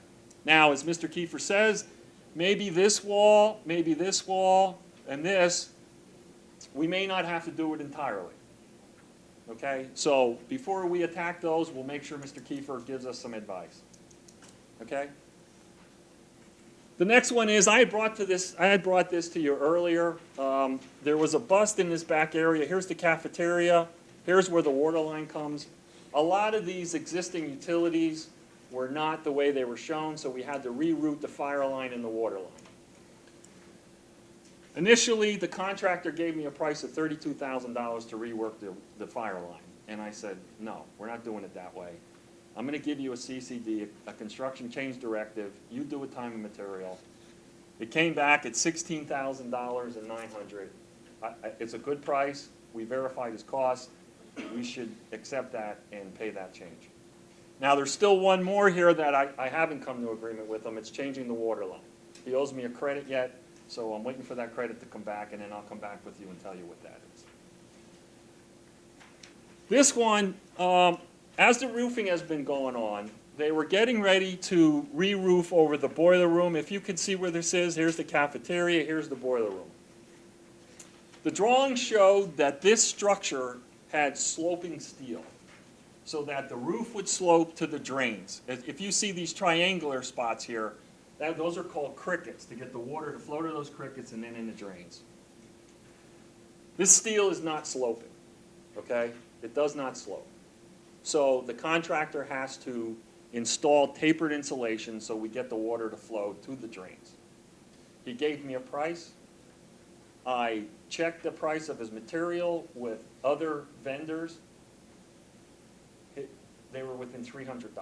So he gave us a good price on the material. I checked his production rates with the production rates that are commonly used. They're in line. Unfortunately, it's something we have to pay. It's a good price. We have to do it to make the roof work properly. I recommend that we approve this change order. This one is the traffic lights. Part of the contract that was bid on is to put new traffic lights in. One's up by Ringing Rocks, and one's down by Booker. I might have them reversed. This might be the one up by Ringing Rocks. This might be the one down by Booker. So we had a price from the contractor to put them in his bid under the contract. We went to pull the permit from PennDOT, and PennDOT says, oh, by the way, here's your permit. You need to comply with the new regulations. And this is not uncommon with PennDOT, okay? I've dealt with this a lot. The new regulations are stainless steel poles, deep foundations, and a lot of other things. So the contractor gave us a price for the new regulation signs. Again, I checked those, and the price is good. This is what the sign will look like. It'll have the flashers up there, this. We own that. It's mainly the additional cost we're paying for is this sign and the foundation to put it in, okay? The second part of this change order is the township had gotten in touch with Ms. Viola and Mr. Nestor and said, you know, since you're putting these new signs in, it would be nice if you put a radar sign in. So we got a price to put the radar sign in. Okay, so part of that proposal that you're looking at includes the cost to put this radar sign in. That's your decision. The cost for these signs is acceptable. And I'm coming to you now because we need to get, there's a long lead item on, long lead time on those. We need to get them ordered. We need to cut the contractor loose so we have them in time for the start of school next year. I had a quick question. Go ahead. So to put the radar part on. This right here. Okay, that's not from PennDOT, that's from the township. That's from the township. And that's going to cost us $10,000, basically. Yeah, it's $9,500. That's what he's. So the township wants us to pay $10,000 for something that is basically optional. And to me, I mean, if it didn't cost anything, it would be nice to have, but we're sitting here talking about teacher contracts and cutting choir programs, and they want us to put a radar on a pole in an area that's 20 feet from a stop sign. To me, that's just ridiculous. D, I have to agree with D, you. you know. I have to agree with you. If the township, if it's not code, if it's not required, let them put it up. Let them pay for it. Let them put it up. They want it. I have no problem putting it, let them put it up. They can put it up anywhere they want. They do it. They have portable ones. They do it every day. Let them pay for it. Let them put it up. And D, this must be the fourth meeting in a row where we've agreed with each other on something. So This is great. I so agree with you on this. When I read it, I couldn't even believe it. There is no way we're paying $10,000 to put a radar sign on that is not required. So I mean, I can't believe any of us would disagree with that. With all due respect to the township. Okay. And there's one more. Mr. Keeper's going to walk you through this. It has something to do with the shade.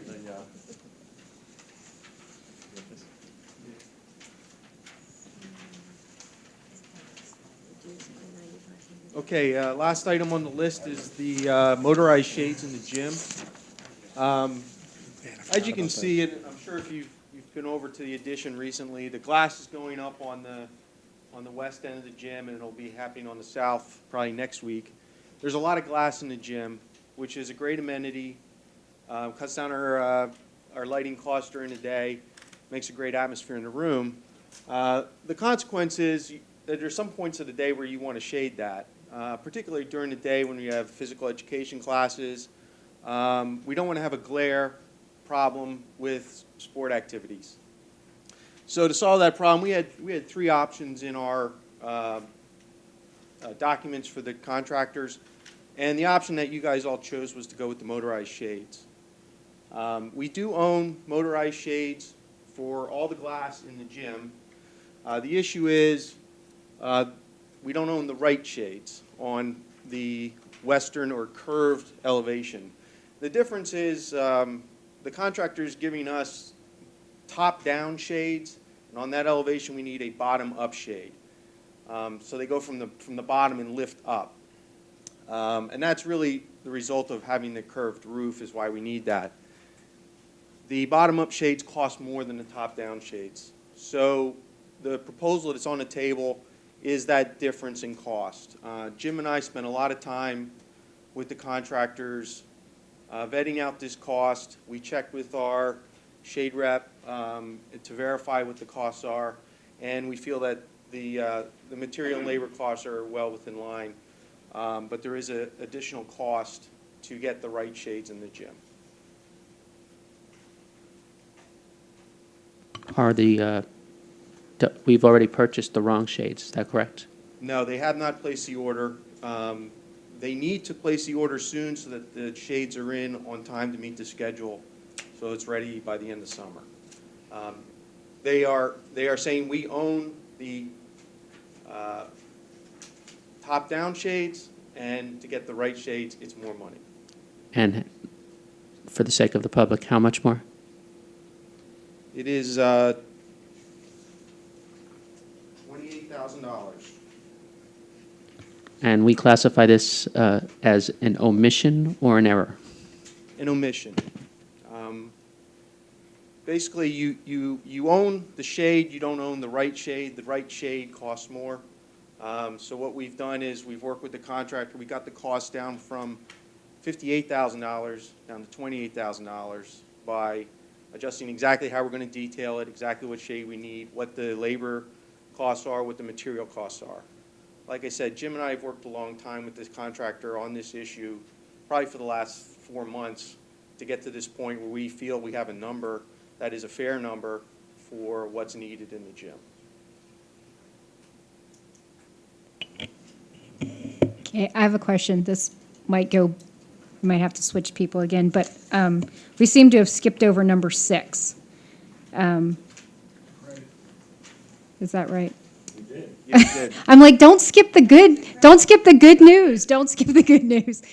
But I didn't. I didn't have a slide for that, so I missed it. But I didn't really understand what it was saying here. I'm happy we're getting the credit. I just don't understand why. Okay, I'll just take the microphone from Jim. I'm sorry I missed that one. I did miss the good one. I apologize. When we reviewed the submittals and we were going through the layout of the boiler room, which has started right now, by the way, the hot water system, the system that pumps the hot water to all the air handling units and gives everybody heat when they want it, except after April 15th, there's dual pumps on there. And those dual pumps are for redundancy. Redundancy meaning that if for whatever reason one of the pumps fail, we always have a redundant pump that can run until we get the broken pump fixed. Well, what we realized was that the designer had specified the same pumps that you already had. And the pumps you already had previously in another project were a dual pump. So it had 2 pumps on it, okay? Well, then the question was, okay, even though it's got dual pumps, if one of those pumps in the same housing should fail, do we still have redundancy? So we checked that to make sure you did, and you do. So we said to the mechanical contractor, hey, we have redundancy with the one pump, give us a credit for the other pump. And he did, and that's a fair price. We should take that. I apologize for thank you for reminding me. Okay. What was the credit amount? It's like $23,000, Mr. Rabinowitz. That's great. It is good, yeah. And then I want to go back to the shade just for one more second. How is it that we made this particular omission as it relates to the shades? Shouldn't we have known from the beginning that we need a bottom-up shade? The specification called out the manufacturer and the model for the shades. The model of the shades has different varieties within it. And that's where the contractor's making his case that since you didn't go all the way deep enough to say you wanted this particular type of shade, I'm only giving you this. We are in this low bid, public bid environment, and they will leverage that when it's to their best advantage. In the future, clearly, you have to go all the way down to the bottom and tell them every nut and screw you want. That's where the documents don't provide in the bid exactly what's needed. And to close that gap, there is a cost to get the right product. And who was it who sent the information to the bidding? I did. Okay. And it was an omission?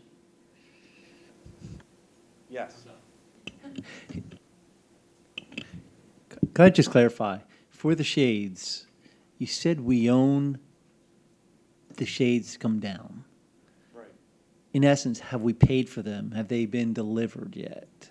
No. So we haven't paid for them. Correct. The cost now you're telling us, is that just a higher cost for the shades up?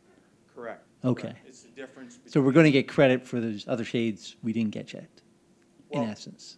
If the shades that you own in the contract are $100,000, these are $128,000 to get the right shades out there.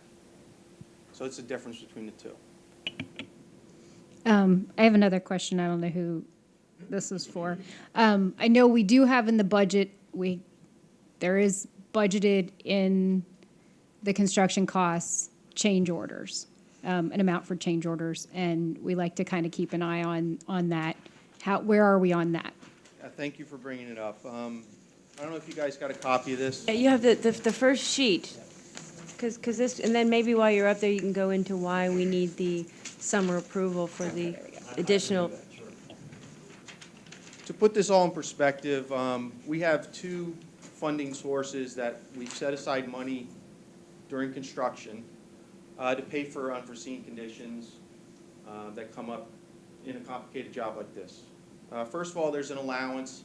The allowances are built into the bidder's contracts. You already are planning on paying that money, and there's $584,000 in the allowances. So far, we've only used $22,000, so there's $562,000 left in the allowance.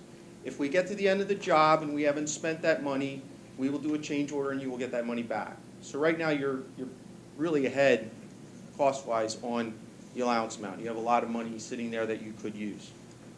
The second way we deal with changes is through a contingency.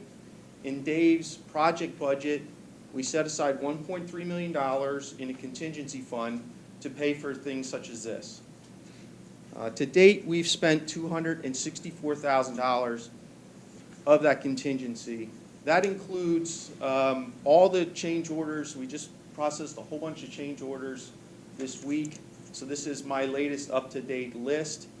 And that equates to, we've used 19% of the contingency. And the way I like to look at that number is how much of our contract have we expended. And right now, as of the end of March, we're almost at the end of another billing cycle now, we've paid 47% of the contracts. So if we were in bad shape, we would be seeing that the contingency that we spend is about 47%, but it's not. It's quite a bit less, and we still have the allowance. So from our perspective, I'm sure Jim would agree with this, you're in a very good position with the amount of additional costs that have been incurred on the job. We think you're in a good position. I would caution, though, we want to get through the summer. There's a lot of work this summer. Jim's already laying out some issues that are going to come up. I expect some things are going to come up in the summer that we haven't foreseen that we're going to have to pay for. I think if we can get through the summer, we can really have a firm position on where we think we're going to be at the end of the job with the contingency. Okay, just so I'm reading this correctly. So our allowance, we've not even used 1% of our allowance, is that correct? That's correct. Okay, so we have 99% of our allowance left, and we have 80% of our contingency left. That's correct. And what percentage of the way through the? 47%. So we're 47% of the Probably way after through. this month, we're around 50% of the contracts have been paid.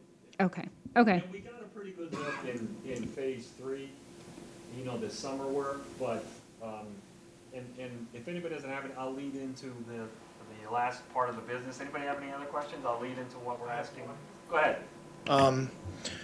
Back to the fireproofing, you mentioned that there were probably or possibly some of the areas that we wouldn't have to address, and I just wanted your best opinion on, is that being cheap? Is that going cheap on safety? I don't want to be the school district that they developed the code because something happened. I mean, that's the extreme sense, but what I'm saying is I just don't have a good gut feeling about if you think we should do it, but we don't have to because we're not in violation of a code. When it comes to that, personally, I would rather do it. Hear, hear. Yeah, I don't think you're wrong about that. I think you're better off making the building as safe as you can. At some point, probably in '93, when they last renovated the building, those 3 partitions Jim was talking about, they probably made into a rated partition to divide the building up in some fashion. When we did this project and put the additions on, if everybody remembers, we had a long, detailed conversation with the township and the building code and how they interpreted it, we interpreted it, and we came up with a solution that everybody was comfortable with. And part of that solution was compartmentalizing the building, and we want to make sure that all the compartments that we identify with the township, we absolutely do correctly. What I have to go back and look at is I don't think that those 3 lines on the drawings were part of that conversation, and we may not have to do it, although it's probably the best thing to do it. I think we need to really get the cost from the contractor, look at exactly what's involved. Some of these walls are easier to get to than others. The ones that Jim showed you around the boiler room with all the umbilical of pipes and conduits coming out of there, those are the really hard ones. Some of these others might be easier to get to, less expensive to fix.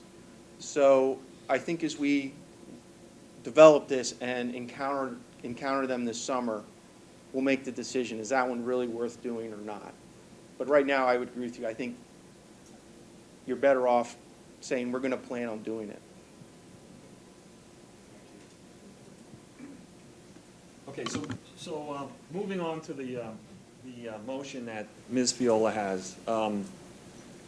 As you can see, we've been trying to identify areas that are going to be potential cost items over the summer. But as Jim said, we do anticipate there may be something that does arise. And it's going to be very fluid this summer. So in other words, I expect I may get a call one night when guys are working here at night and say, hey, we encountered this. We need to do something to keep working.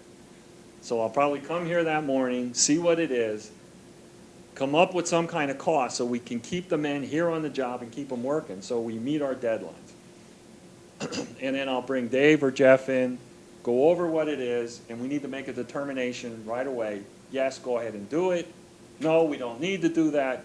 But we need to have the authority to say, yes, that's a legitimate cost item. I vetted it out. We've all vetted it out. We need to keep them going. And that's the purpose of that motion. For example, I could give you for an example. In this area here, we haven't been able to get in all the classrooms, okay? And so we don't really know what's above those ceilings. There's mechanical equipment that has to go in there, VAV boxes. There's piping that has to support them, VAV boxes.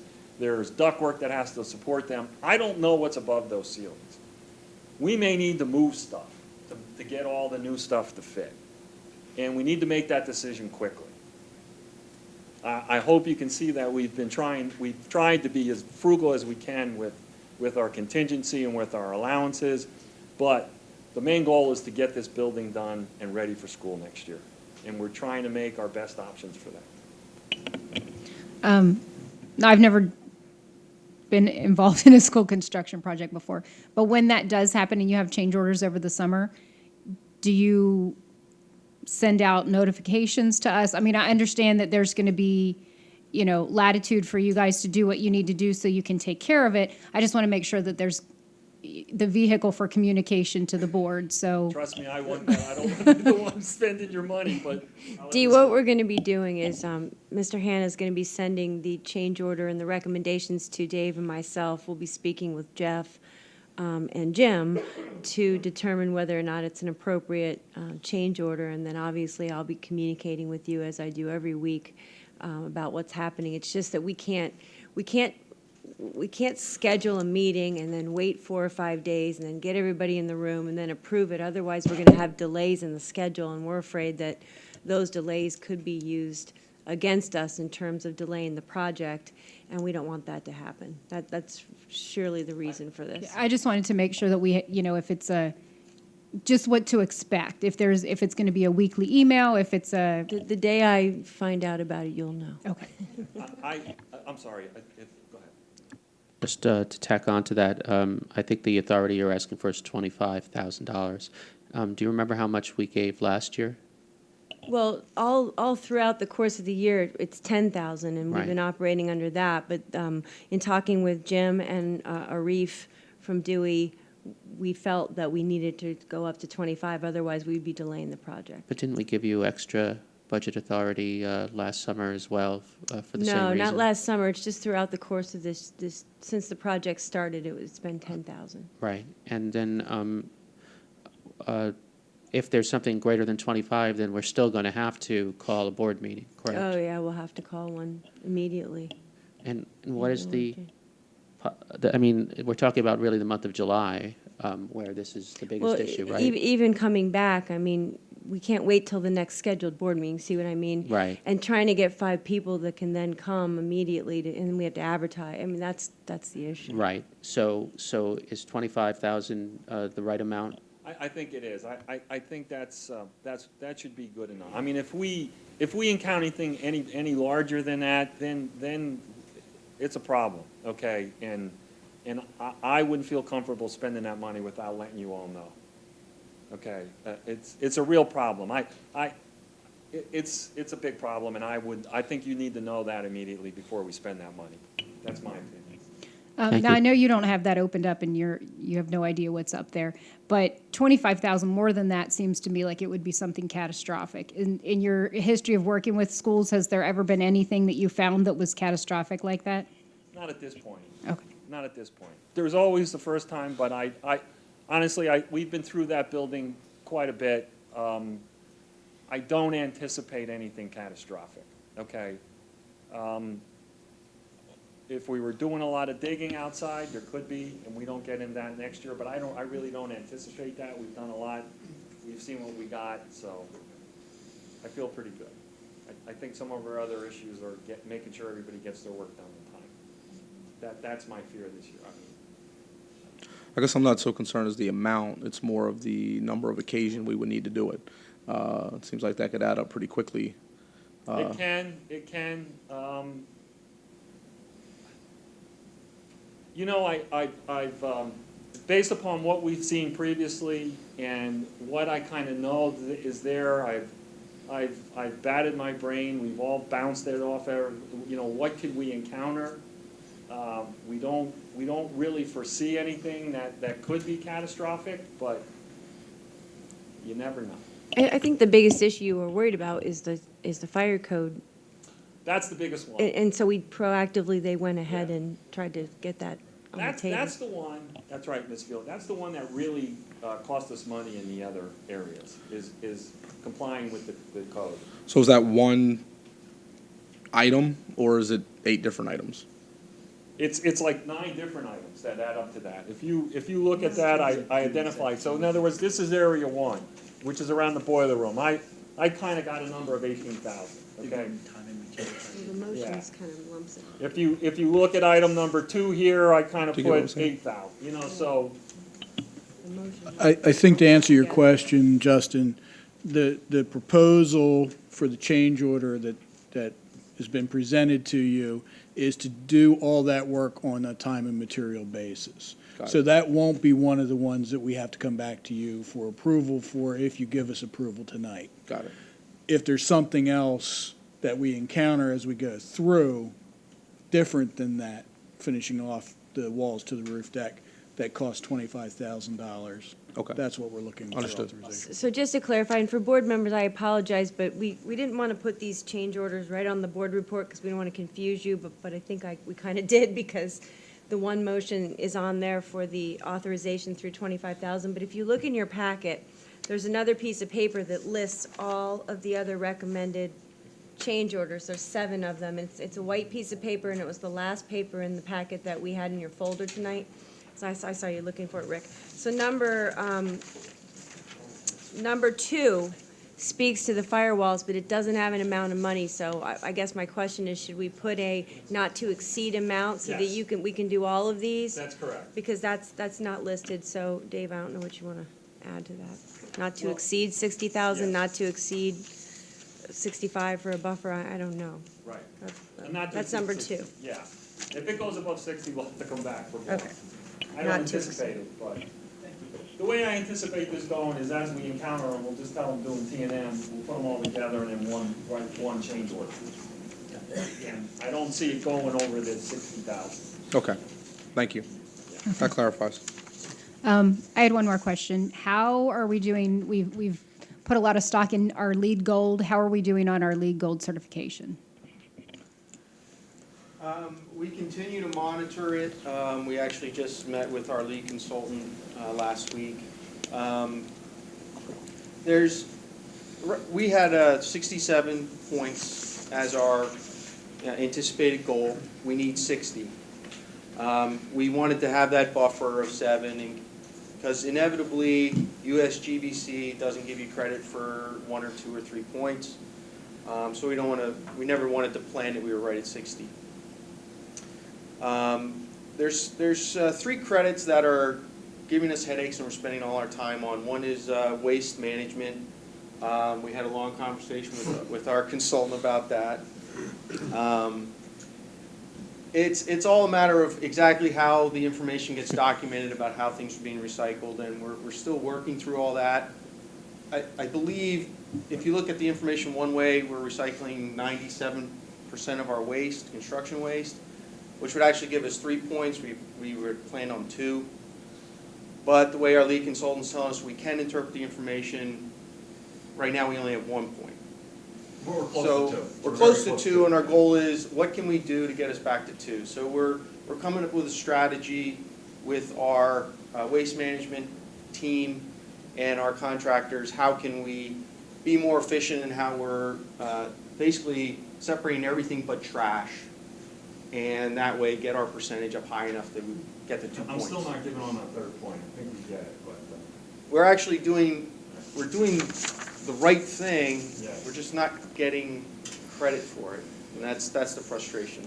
The other 2 is recycled content with products that are going into the building. We're right now at 18.5%. We need to be at 20%. So we're close to that, and we're feeling comfortable that we should be able to get that. Big number that's hanging out there is the steel. If we can prove that enough of the steel has a recycled content, we should be able to get over 20. And the other one is our regional credit. That's for, you want materials to go into the job that are within 500 miles of the site to reduce transportation costs. And right now, we're only at 12%. So that one's looking difficult.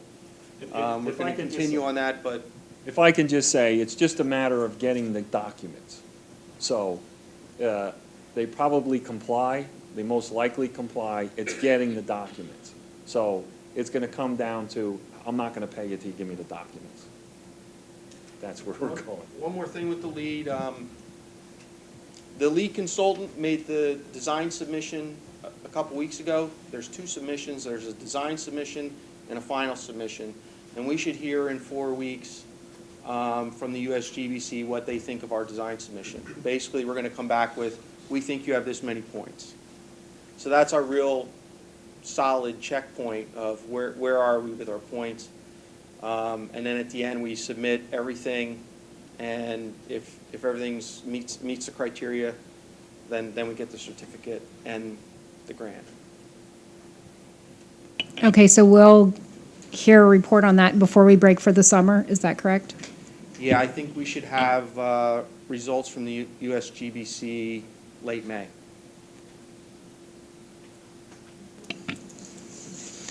Any other questions? Great. Yep. Thank you. Thank you, guys. All right, so I'm going to go back to the action items for the business, and the first one was to authorize the superintendent to approve changes or adjustments in work in the amounts not to exceed $25,000 as presented. So moved. Motion is second. Are there any questions? All those in favor? Aye. And then moving on to the construction change order actions. The first one is to recommend approve the change orders to all prime contractors for modifications to phasing plan for the high school renovation as presented. Excuse me for 1 second before we, I just want to, these are high school construction, kind of a big deal in the community. I just wanted to ask if there was any comments or questions from anyone in the community regarding the construction project. Mr. Snifer? I know you said it was 28,000 more. What is the total cost of the blinds? And I know there was a comment, might have been by the two of you, how it was going to cut down on lighting costs during the day. Do we know what the ROI is on whatever this expenditure is? The contractor didn't break down their costs that detailed, and so we know exactly what the cost of shades are, although if we ask them, I'm sure they could break that out and tell us. I know there's glares, but the way that the gym is positioned, does there need to be blinds on all sides to cut down on the glare because of the path of the sun? Well, the two elevations that have the glass on them are facing south and facing west. And west is really the critical one because school year, your fall, winter, spring, and the sun's low in the sky, and come 3 to 5 o'clock, 3 to 6 o'clock, that sun's going to be coming down in the west, and you're going to get direct sunlight into the gym. So if you're playing basketball, trying to make that foul shot, that's the issue. I don't think there's any issue at night. We actually, put the shades up and have the night varsity game, and all the lights are on, and it's not an issue. It's really for your late afternoon during the school year. There was, when we went through the process, another option we considered, which was putting in some glass that would shade itself. And that was a significantly higher price than the shading. That was $158,000 More, right. to put that in. So the board chose the least costly option for the glass. Can you say that again, sir?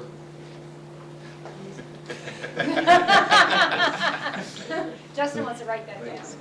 Not really, because I wasn't sure we needed the glass, but okay. Mr. Fulmer?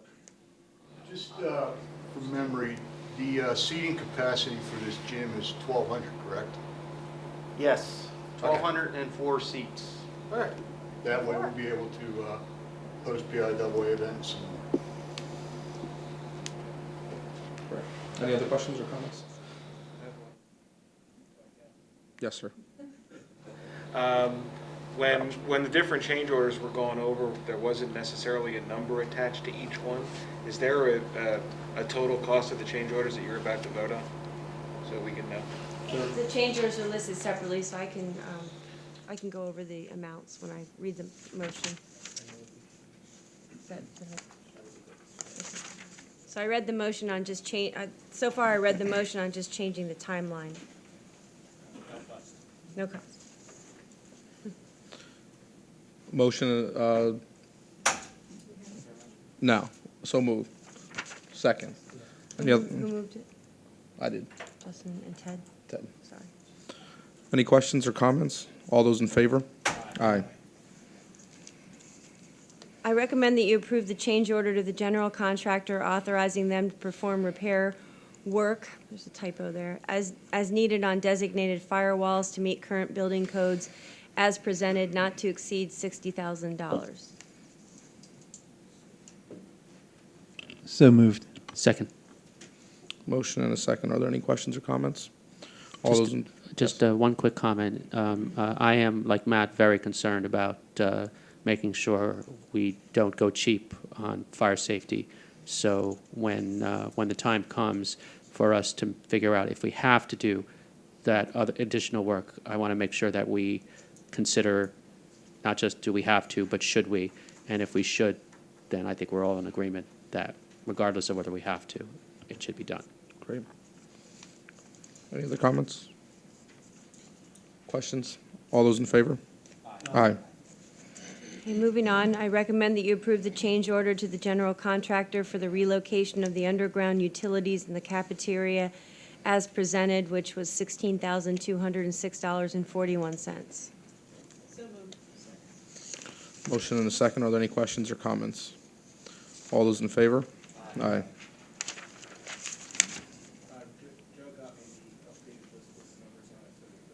Okay, well, it's for the benefit of everybody else. Okay. Thank you. I recommend that you approve the change orders to the general contractor for the installation of tapered insulation in the roof over the boiler room and the cafeteria serving area as presented, which is in the amount of $40,477.50. Motion and a second. Are there any questions or comments? All those in favor? Aye. I recommend that you approve the change orders to the general contractor for the installation of 2 new school flasher signs along Kaufman Road, not, as presented, not to include the radar component, which was originally listed at $35,317.21. Without the radar, it would be $25,817.21. So moved. Any questions or comments? All those in favor? Aye. I recommend that you approve the credit change order to the mechanical contractor, which is a credit of $23,351 as presented. So moved. Any questions or comments? All those in favor? Aye. I recommend that you approve the change orders presented to the general contractor for the installation of bottom-up shade motors as presented in the amount of $27,427.70. So moved. Any questions or comments? All those in favor? Aye.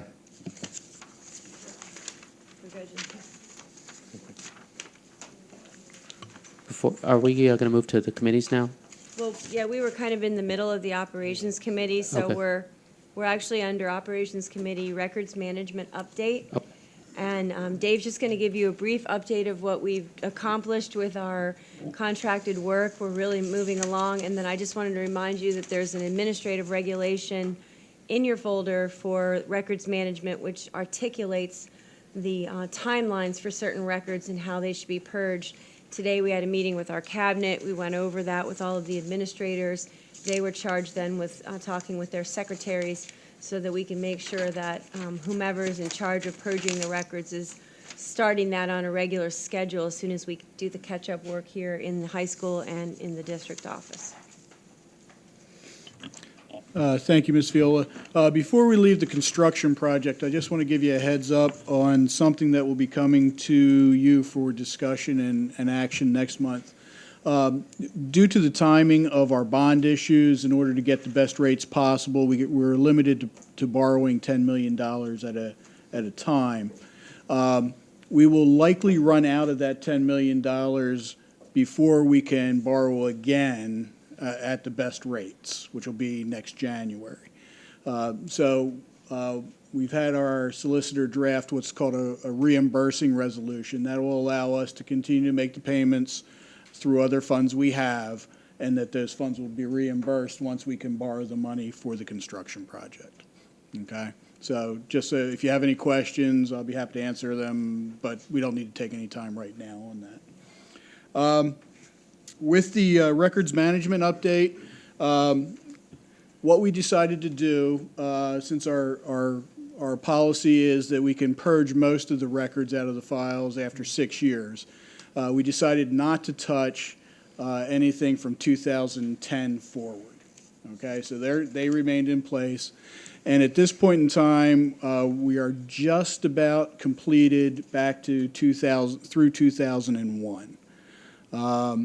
We're making tremendous headway. Our file cabinet consumption is down from about 9 file cabinets to 1 at this point in time. So we're making some significant headway, and now we have a more clear idea of what we're looking for. So the process is going a lot smoother over the last couple of days. So within the last 2 weeks, we were able to get through 9 years of records, and it's speeding up as we go on. So, How many hours have been expended so far?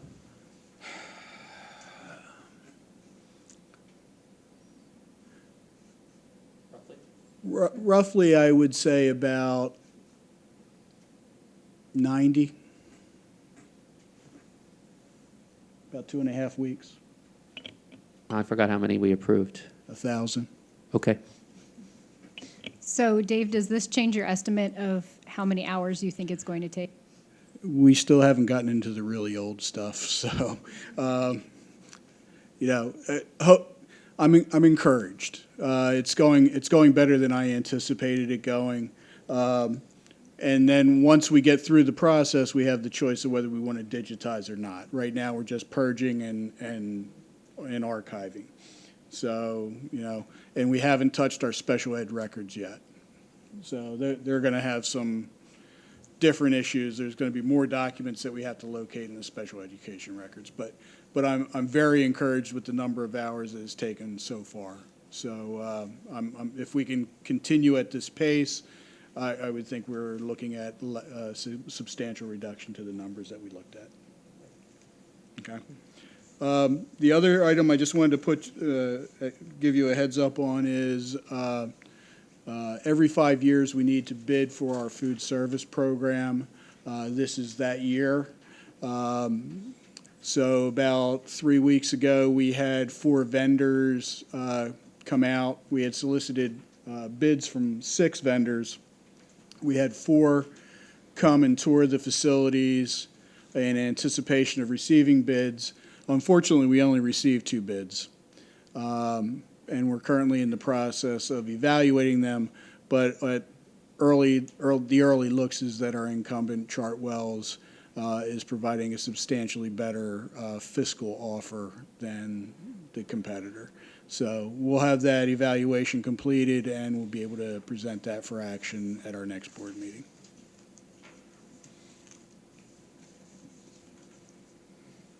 So we're going to move on to the next committee. Before we do, I actually had a not specific committee thing to bring up. It's 8:43, and the only reason I bring it up, not that I don't like late nights here, but I've been paying attention to the amount of time we've been putting into these work session meetings, which were, when we first talked about it, not supposed to have agenda items at all. And one of the concerns I raised at the time was that this high school project would interfere with our plans to not have agenda items. And here tonight, that certainly has been the case. To put it bluntly, I like the old method, the old way we did things about 1,000% better. I think that it's great to have everybody's input put on the committee meetings, but it's very inefficient. And I realize that if we go back to the old way, that means that we also have off-week committee meetings to attend. And so the net time we're likely to spend isn't really less. It might even be more, but I think that we've made a mistake. I think that these evenings go too long, and the later it gets, the less engaged the community who is with us gets, the less attention we spend to the items at the end of the schedule. And so I actually would like to make a motion to go back to our old 2-board meeting system. And I recognize that that may take some time because of scheduling issues, and I'm open to suggestions on what that schedule should be. But personally, I just think that we made a mistake, and I'm hoping some of you also agree with me.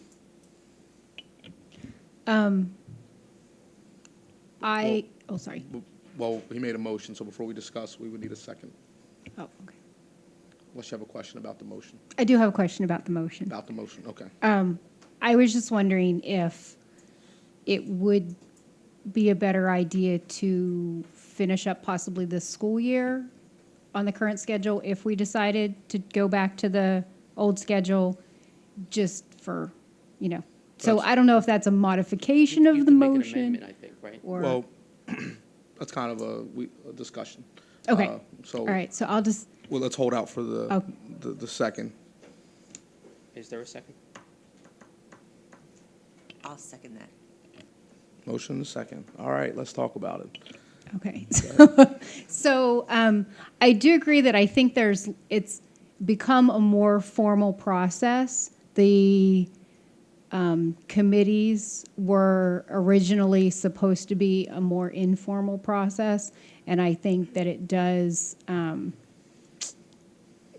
make it a more formal process, and therefore there's not as much open input into the committees as there used to be. However, I do feel like, okay, May is just killing us all. It's concert season, it's sports season, it's, so between now and the end of the year to change anything up, concerts are scheduled on Tuesday nights. Like, I think that would be a disaster at this point. So I think maybe if we wait until the end of the school year and then possibly, just if we're going to change anything, I would just suggest that we not do it until after the end of the school year, because May is just a nightmare. And June too, with graduation and all that.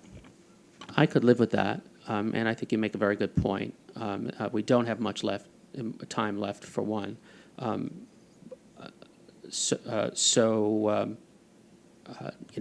You could make a modified motion to say that we do this, but it starts with the beginning of the next school year. But I would also, you just reminded me of another point I wanted to make, and that is the informality of the committee meetings.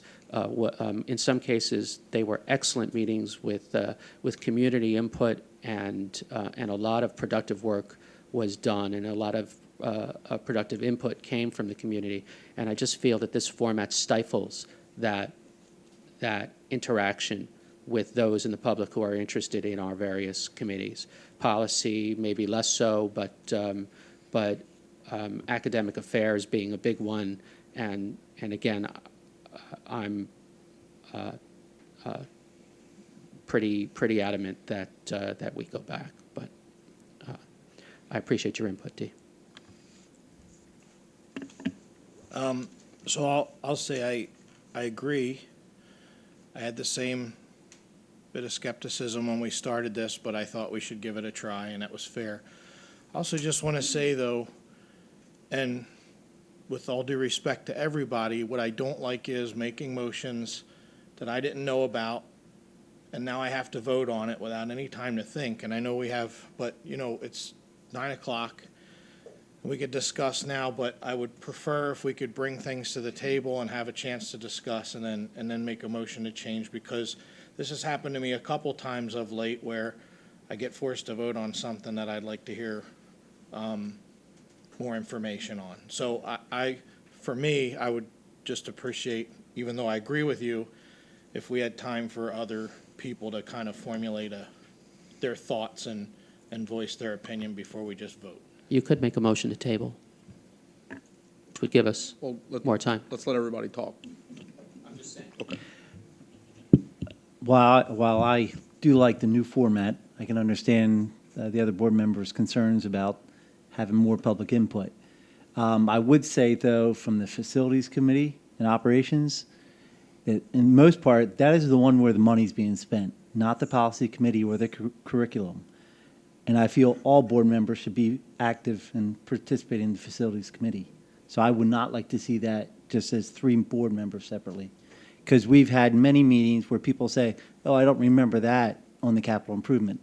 Well, it was discussed, but people weren't there.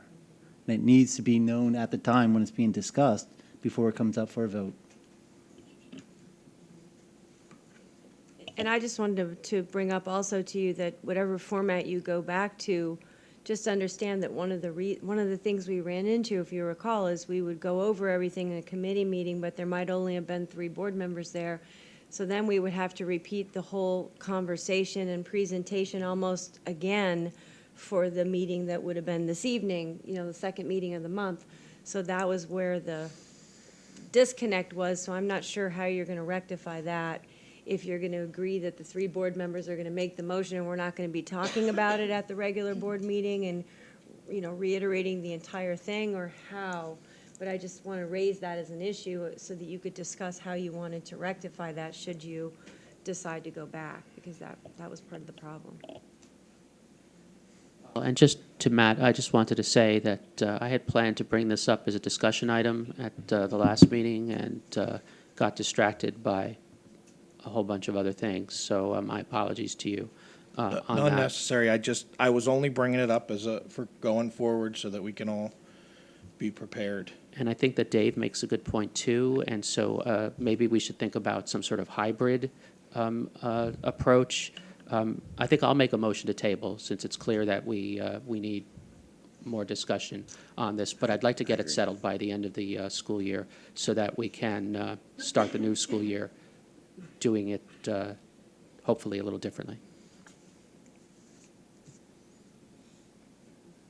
You were going to say something, Ted? Yeah, I was. I mean, I'm in agreement with Dave because, and I sit on facilities, and there's so much money that's being spent, and you go over a lot of volume of information. It's really difficult to communicate it after you come out of that committee. It's almost like you have to redo. It's like you have to do a redo, and I see the value, and I agree with Rick. I'm going to put another star. Write that down. Yeah. This is great. Okay. So perhaps we ought to look at getting some kind of a hybrid, modifying what we're doing here just so it works smoother. So, and I'll second if you want to table. So. Okay. Now I can't talk. I'm just kidding. I'm joking. Right. I'm joking. I'm trying to follow the rules. Hey, I think it's a good idea. Right. Mark's not here. I think it's a good idea to discuss this a little bit more. I think we had an old format that we used for the first couple of years that I was here, and then went to a different format. I think we should sit down and develop what we want to do. Again, that's another internal issue. So instead of, and I get what you're saying, why don't we kind of sit down, talk with the superintendent, and develop a plan of attack that we can come back and say, this is what we want to do. So I guess the best thing to do probably would be to say, have a committee to meet with the superintendent, right? And develop a plan that we come back with, okay? I know. So we sit down with the superintendent and come back with a plan that's a hybrid of the idea, so that way we're all moving forward on the same footing. Is that okay? All right, so As long as we do it by the end of the school year. Shall we? Sure, okay. All right, so motion to table, it's great. Right, all those in favor? Aye. Thanks. To table. You're going to figure out who's coming? Yeah. Can we go to curriculum? Daniel, are you still awake? Could you and Mara come to the podium and talk to us about meeting the needs of all learners with a multi-tiered support system? Both Dr. Roberts and myself, as you know, have been with the district under a year at this point. So we've had many conversations with principals, many conversations with our teachers, and a grand majority of those conversations are about what are we currently doing for our students? How are we meeting their needs? And when we talk about meeting the needs, I talk really about 3 specific things. Number 1, is there a rigorous curriculum in place, meaning that all kids have equal access to materials, instructional strategies, and resources? Are there interventions in place so that if a child needs additional learning time, they have those opportunities in place? And are there enrichment opportunities in place so that if a child's already excelling beyond standards at a particular grade level, what are we doing to enrich his or her experience? So that's really what we talk about when we're talking about meeting the needs of all students. To frame our conversation tonight, I just wanted to draw our attention back to our four district goals, which you've seen many, many times. And as a reminder, every school within the district and every department within the district always crafts improvement plans each and every year which addresses these 4 goals. For the purposes of tonight's presentation, for this particular presentation, we're going to really focus in on that goal 3, which talks about at-risk learners. But really, when we talk about this tonight, I want to emphasize that this is about all learners. Okay? So before we go too much further, what I wanted to do is talk about some of the acronyms that you're going to hear in this presentation tonight, because you know in education, there are a lot of acronyms. So one of those acronyms that you might hear is response to intervention, or response to instruction and intervention, RTII. That's a Pennsylvania Department of Education term, okay? Another term that you'll hear tonight is multi-tiered system of support. That really refers to the same thing, but that's nationally how it's referred to. And PDE has recently indicated that although they like to be different, they are shifting from this response to instruction and intervention terminology to multi-tiered system of supports. So on the board or on the screen, you have just one definition of what multi-tiered support systems look like. So what I'd like for you to do individually first is just think to yourself, what are 3 words that you might pick out, or 3 phrases up there, rather, that really point to what MTS is all about? You really should have asked us about an hour and a half ago.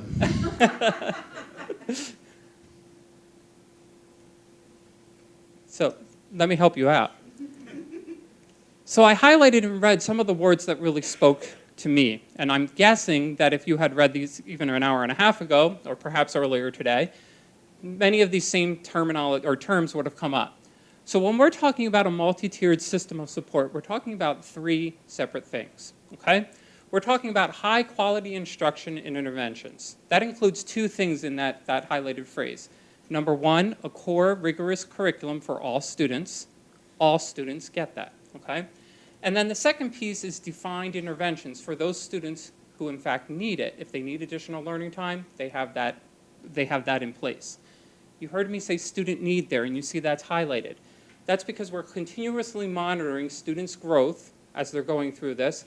And what we like to do is make sure that we're kind of red flagging. If a student's beginning to show any difficulties, we're intervening immediately so that the child doesn't really have a chance to become unsuccessful. And then finally, you see applying student response data. What does that mean?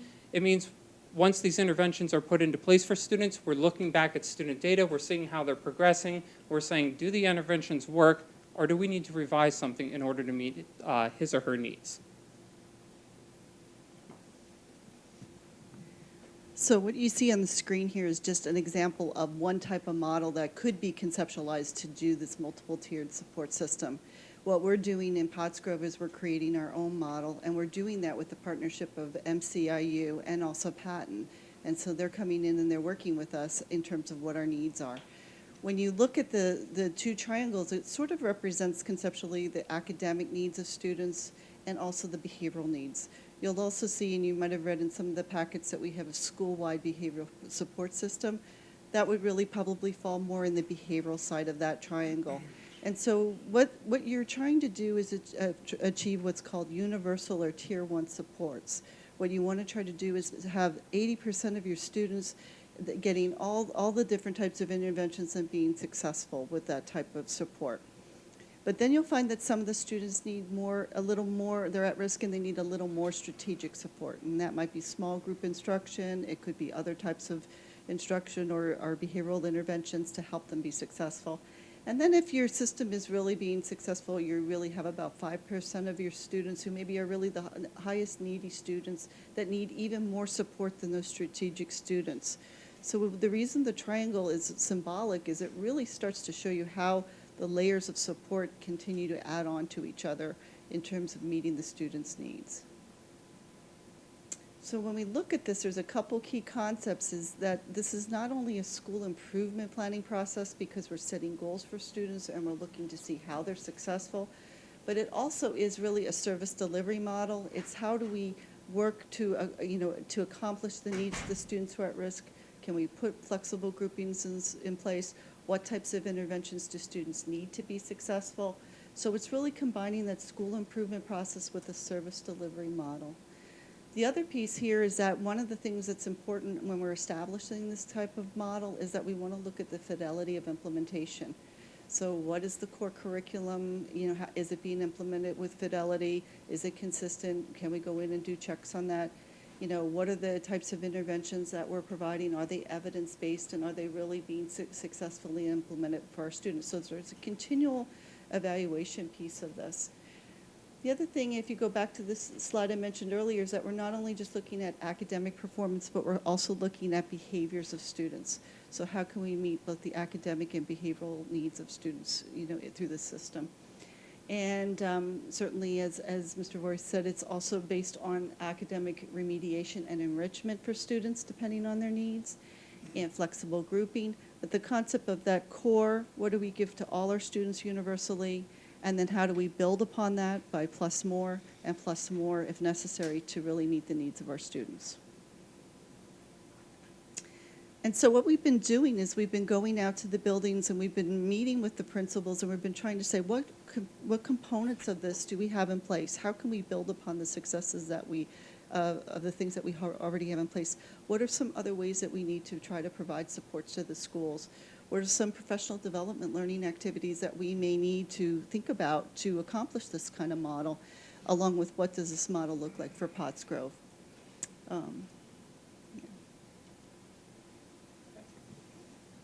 So as a result of those conversations that we've had with teachers and principals and building-based conversations about where are we currently, we were able to, what we wanted to do is bring back to you some information about what are some things that we have to celebrate, where are some areas for growth, and then specifically, what are some areas for recommendation as we begin thinking about Goal 3 for next year, okay?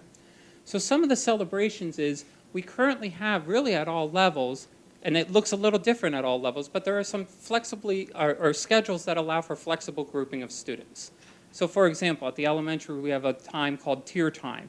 It's a time during which no new learning is occurring. That doesn't sound right. But it's a time during which students are receiving some review of concepts and skills. However, other students, if there is a need, are receiving either enrichment or intervention to help them with some of those skills or concepts that they still need to master. We found that there are teacher conversations occurring rather regularly.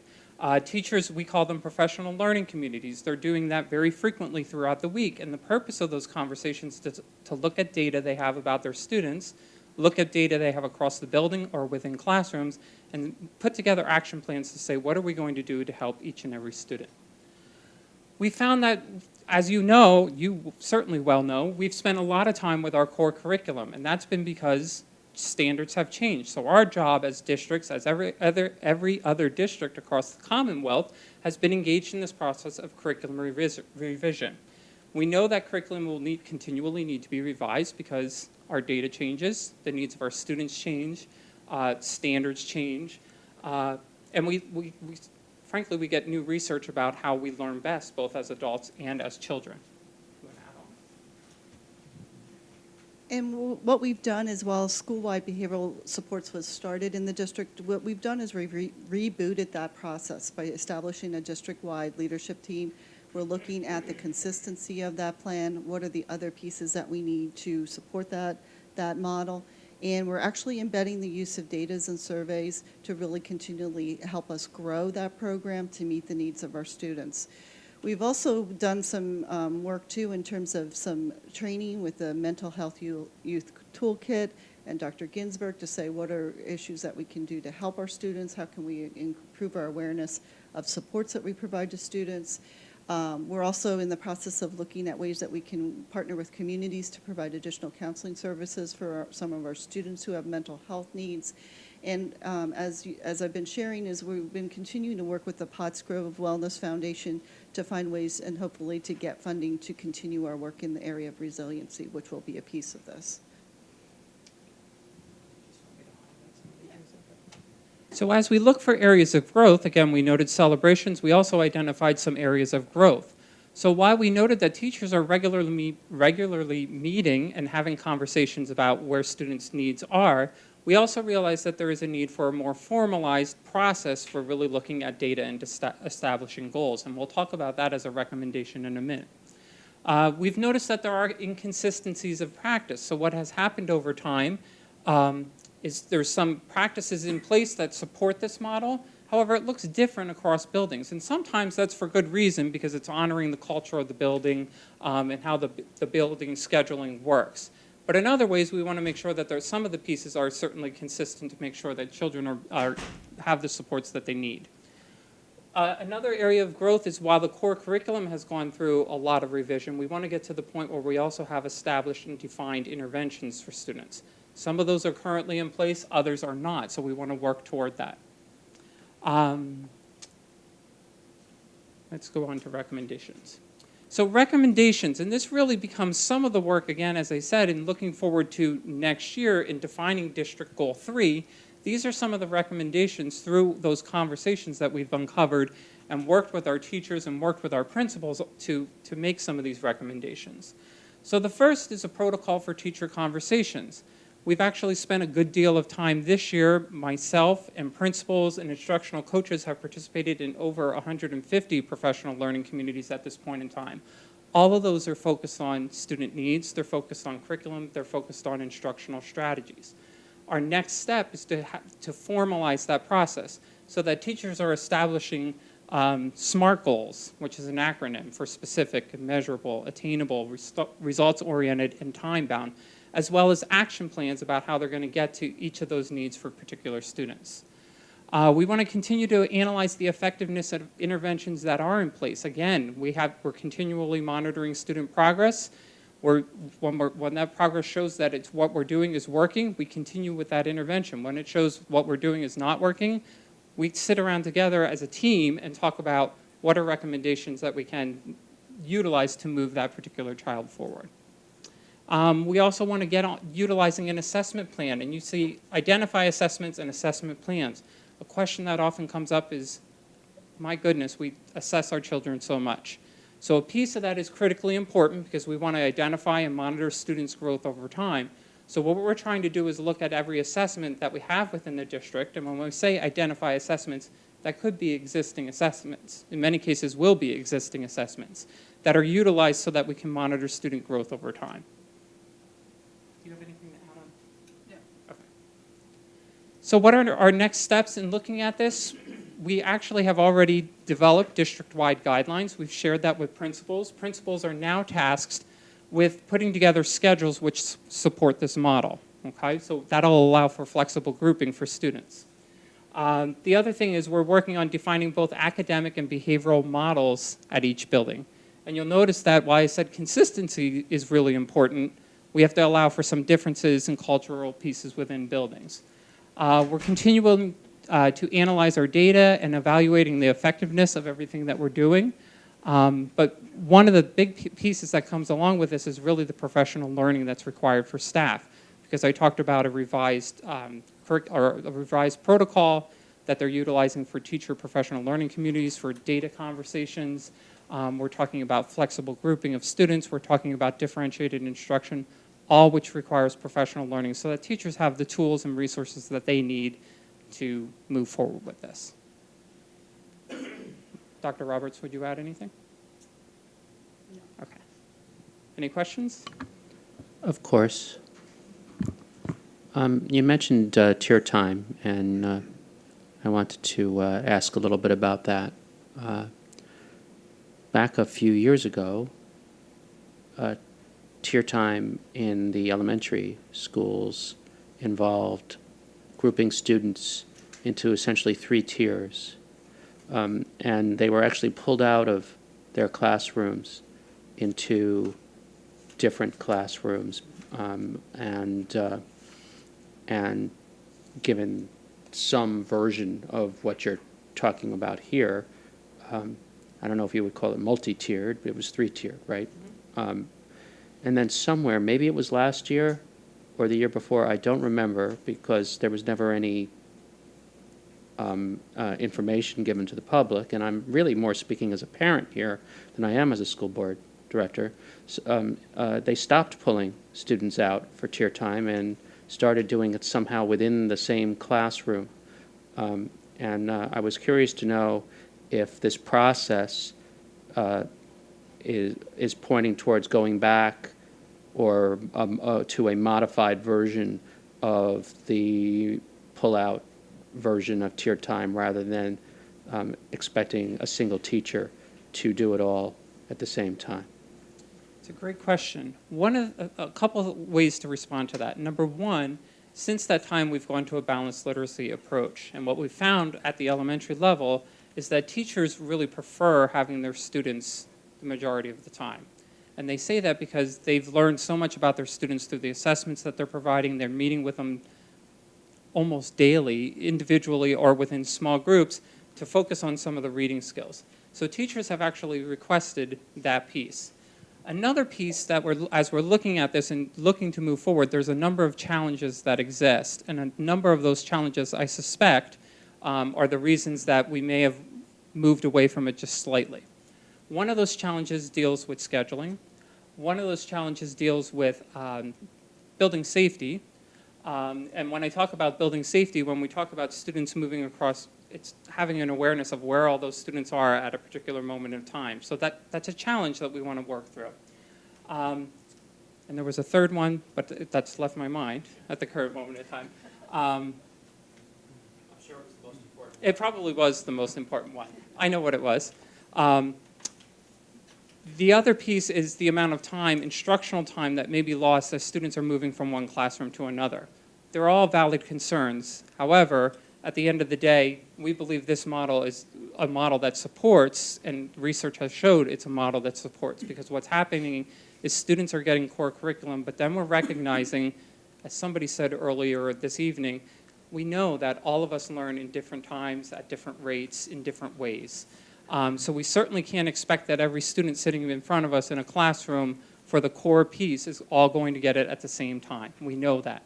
So this model looks at saying, okay, well, let's plan the program and let's plan the core so that 80%, that's the goal, of the students are getting there. And then the next piece is defining interventions to ensure that those students who still need additional learning time have those opportunities to do it. So I suspect that some of those challenges may be the reason that we've moved away from it. I don't suspect that we've moved away from it because it's anything other than what research says is best practice. So you're saying that we won't be going back to some modified version of tier time as it used to be?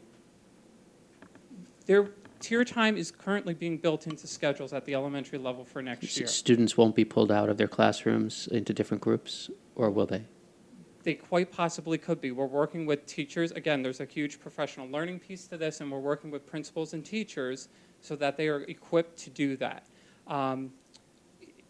What we'd like to get to is a point in time where we can almost by skill or concept look at particular where everybody in the room, where everybody in a classroom is, and by skill and concept in reading or math, be able to tell, here's a concept that this child is excelling in, we should be enriching this child on this particular concept. But it's very flexible because in another skill or concept, it could be an area of need where I simply need additional learning time.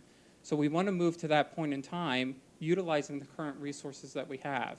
So that very well could mean that students are moving between classrooms at some point in time. Did that answer your question? I just wanted to comment that whenever we're talking about, when you started talking and you're talking about, evaluating and analyzing data, that sounds like a very sterile thing. And I think as we talk about testing and evaluations, we kind of have a negative perception of that, simply because it seems like such a sterile thing. But as you were talking, it seems like the data that comes out of those evaluations then gives the teacher tools to, on a very personalized basis, kind of maybe change or adjust her teaching and what she does with each student. So my question is whenever you sit down and you talk to the teachers about this, are you talking about the classroom as a whole and percentages and things like that? Or are you sitting down and talking about, Andrew and what Andrew needs? Well, excuse me, there are various things in place for those two different pictures. So for example, teachers are currently utilizing data teams or professional learning times to talk about classroom-wide data or grade-wide data or even building data. They do that, they're comfortable with that process right now. There are also more strategic things in place like child study teams where we're looking at individually at students and we're looking at not just information that we have from assessments because we have to take into account the whole child. So there's certainly other indicators that are looked at, but we have to utilize the data that we have before us as well as some of that other information to make the best possible information. So there's kind of two different functions that are utilized when we look at building-wide or classroom-wide data, but when we get to a specific student, just as the level of tiers might change and the level of intervention might look different, the level of conversation with teachers changes and the members of the team might change as well. When we get down to the specific child level, what happens is a team is formed, and it often includes guidance counselors and nurses and teachers, special educators, psychologists, so that there's principals, there's a full team, parents, full team around the table having a conversation about the particular child and making sure that what's being put into place is what's going to be most meaningful.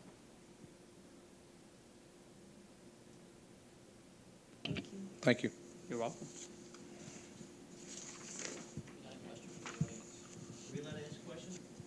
Quickly. This is actually, if I'm not allowed to ask, it's okay. No, just quick. Just a real quick question would be, are we allowed to ask as into where we stand with the grading practice changes and grading scale changes since the Well, recommendation? Mr. Leach, I would just ask that we keep it to the subject content, the question. But if you do have a question, I'm sure Ms. Voorhees would be happy to answer it offline. Okay? More than happy. Thank you. Policy Committee? Thank you. Thank you, Mr. Valentine. The Policy Committee, our Chair, Mr. Alexander, and our members, Mr. Rabinowitz and Mr. Valentine, tonight I bring two policies before you.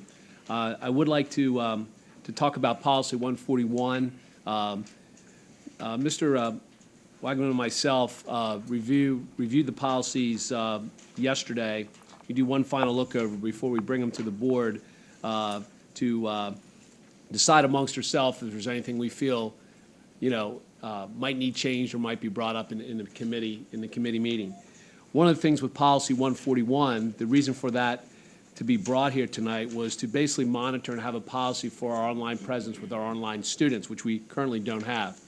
But in further review, we felt that as we went through the process and again looked over every line basically from the purpose through the definitions, the enrollments, the student responsibility, attendance requirements that are all needed, we feel that there's some unintended consequences that could come out of this, and we really want to pull it tonight to take a further look at some of the concerns that we have at the administrative level, which is cost control, which is supervision, which is space allotment, and the impact on other course offerings. We want to make sure that we have those things tidied up before we bring them back. One of the good things that came out of that prior, as we investigated this particular policy to bring before you, was, if I may turn to the graduation policy 217, because you see on page 3 of 4, there's a highlighted area. We didn't when we first presented this back in January, then we tabled it until February. Now it's been out there for review. We looked at this and said, hey, we forgot something. And what we forgot was only cyber education courses offered through Pottsgrove course catalog taught by Pottsgrove or Western Center faculty will count toward class rank. Obviously, if that's part of our curriculum, then that needs to be part of how we do business. So that was something that we left out, and obviously successful completion of these approved courses will count toward graduation if applicable at grade levels. So we felt that was, an omission.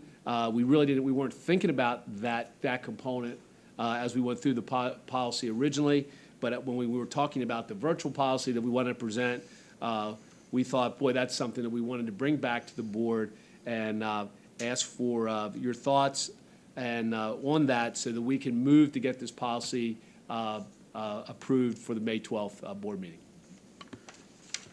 Bill, of course, that's the main area of discussion on this policy is that addition, because we already talked about everything else. Correct. I wanted to make sure I understood where you were going with this. I started imagining all the myriad other courses that students might take that aren't in the course catalog, either through enrichment, for example, or maybe for individualized, for as part of an IEP.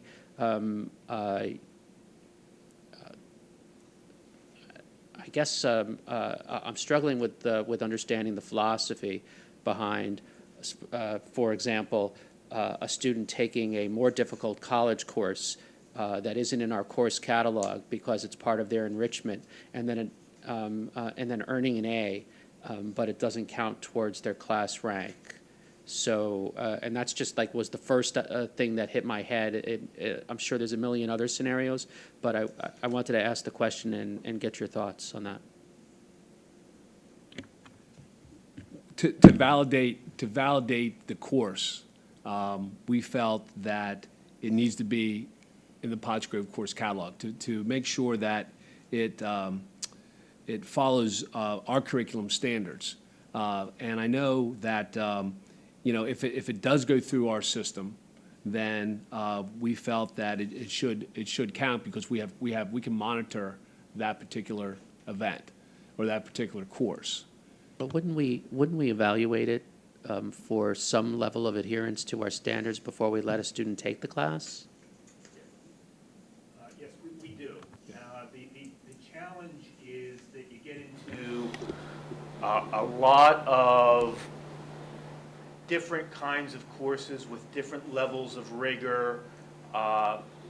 Some students may be taking an online course through a college or university. Another student might be taking it through one of several consortia that offer courses to high school students. The challenge is trying to determine how you weight that course. We have a system for determining weights, and students know, they play the game strategically around the selection of courses, weighting, and rank. And we thought we were going to get into some very muddy water and open ourselves up to a lot of challenges about courses, because there could be hundreds of courses out there. All of them could be quality courses, and since we would be approving them, they would certainly count for, as credit toward graduation, but there's the problem of how do we determine whether it's worth 1.2, 1, 1.5, because all that gets calculated, and it's just something that, and we'll just never win. Because it will always be challenged. Well, this course should have been this way because I took it here, versus, well, he only took that course and it's not as rigorous. Wouldn't a possible unintended consequence then be that a student concerned with their class rank not take one of these classes for whatever reason, just because it might adversely, maybe they're trying to raise their class rank or something like that. Isn't that? Yeah, that's a possibility. And again, we kind of have to weigh both sides of it. And we looked at some other policies, and it was pretty consistent. I think a lot of districts have kind of shied away from evaluating the weights of courses that they don't teach, that their instructors don't teach. Now, I think, if I recall, that's for courses that are not taught by Western Center or Pottsgrove faculty. So if they are taught, and I think we talked a few meetings ago about wanting to move in that direction so that we have so we can better, audit those courses and determine an appropriate weight. And quite honestly, again, I think we need to begin the professional development work so that some of our own teachers can do these courses. All right, I know it's late, so do we have a sense for how many students are taking classes that aren't in the course catalog at this very moment? Yes, we have, currently, I believe there are 15 students who are enrolled in our cyber programs, and there's probably a few others in the gifted program taking some online courses. But in terms of our cyber offering, there is about 15 students right now. Well, and I think we would want to keep this specific to the high school, right? Because that's Yes, where class rank graduation. that's the only place where it Maybe matters. actually Okay, well, I guess I would be interested in knowing how those families and those students would react to their classes not counting towards class rank. I mean, we can certainly query the families and see. I mean, it has not really been an issue. Is it not part of class rank now, and do they know that? No, we take their grades currently, and we award them course credit toward graduation, but it's not calculated into their class rank. Okay, thanks. Thank you. Any other comments from the committee? Just wanna... So with the amendment that's in this policy 217, we'll be posting it back for public review again to be able to vote in May. Yes. Okay. All right. Thank you, Dr. Shirk. Budget update? Okay, we're going to go real quick here. The first thing I want to tell you is that at our next meeting, we'll be seeking to adopt a proposed final budget. And we're going to be recommending that we adopt that at the 2.4% at this point in time. Again, we're not getting any information from the state as far as whether or not we're going to get any additional information. We will have time to factor in some additional savings that we've incurred, some of which I'll talk to you about tonight. And we're getting close. We're getting close to covering that shortfall. But we still have some difficult decisions to make, obviously, on some of the potential staffing issues that we talked about. So that being said, since our last meeting, we had, I believe, 4 additional retirements that came through. So assuming we replace all retirements, we're looking at a savings of $527,000 in expenses. Unfortunately, since the state kicks in half of our retirement and Social Security, there's some reductions in revenues that go along with those savings. The net savings is about $472,000. Okay. In addition to that, if we were to recognize the staff reductions that we had talked about previously, which is leaving a high school art position vacant, not replacing one elementary retirement, and the 2 reductions from full-time to half-time for business and chorus, that would result in a net savings of an additional $224,000. So in total, we'd be talking about $695,000.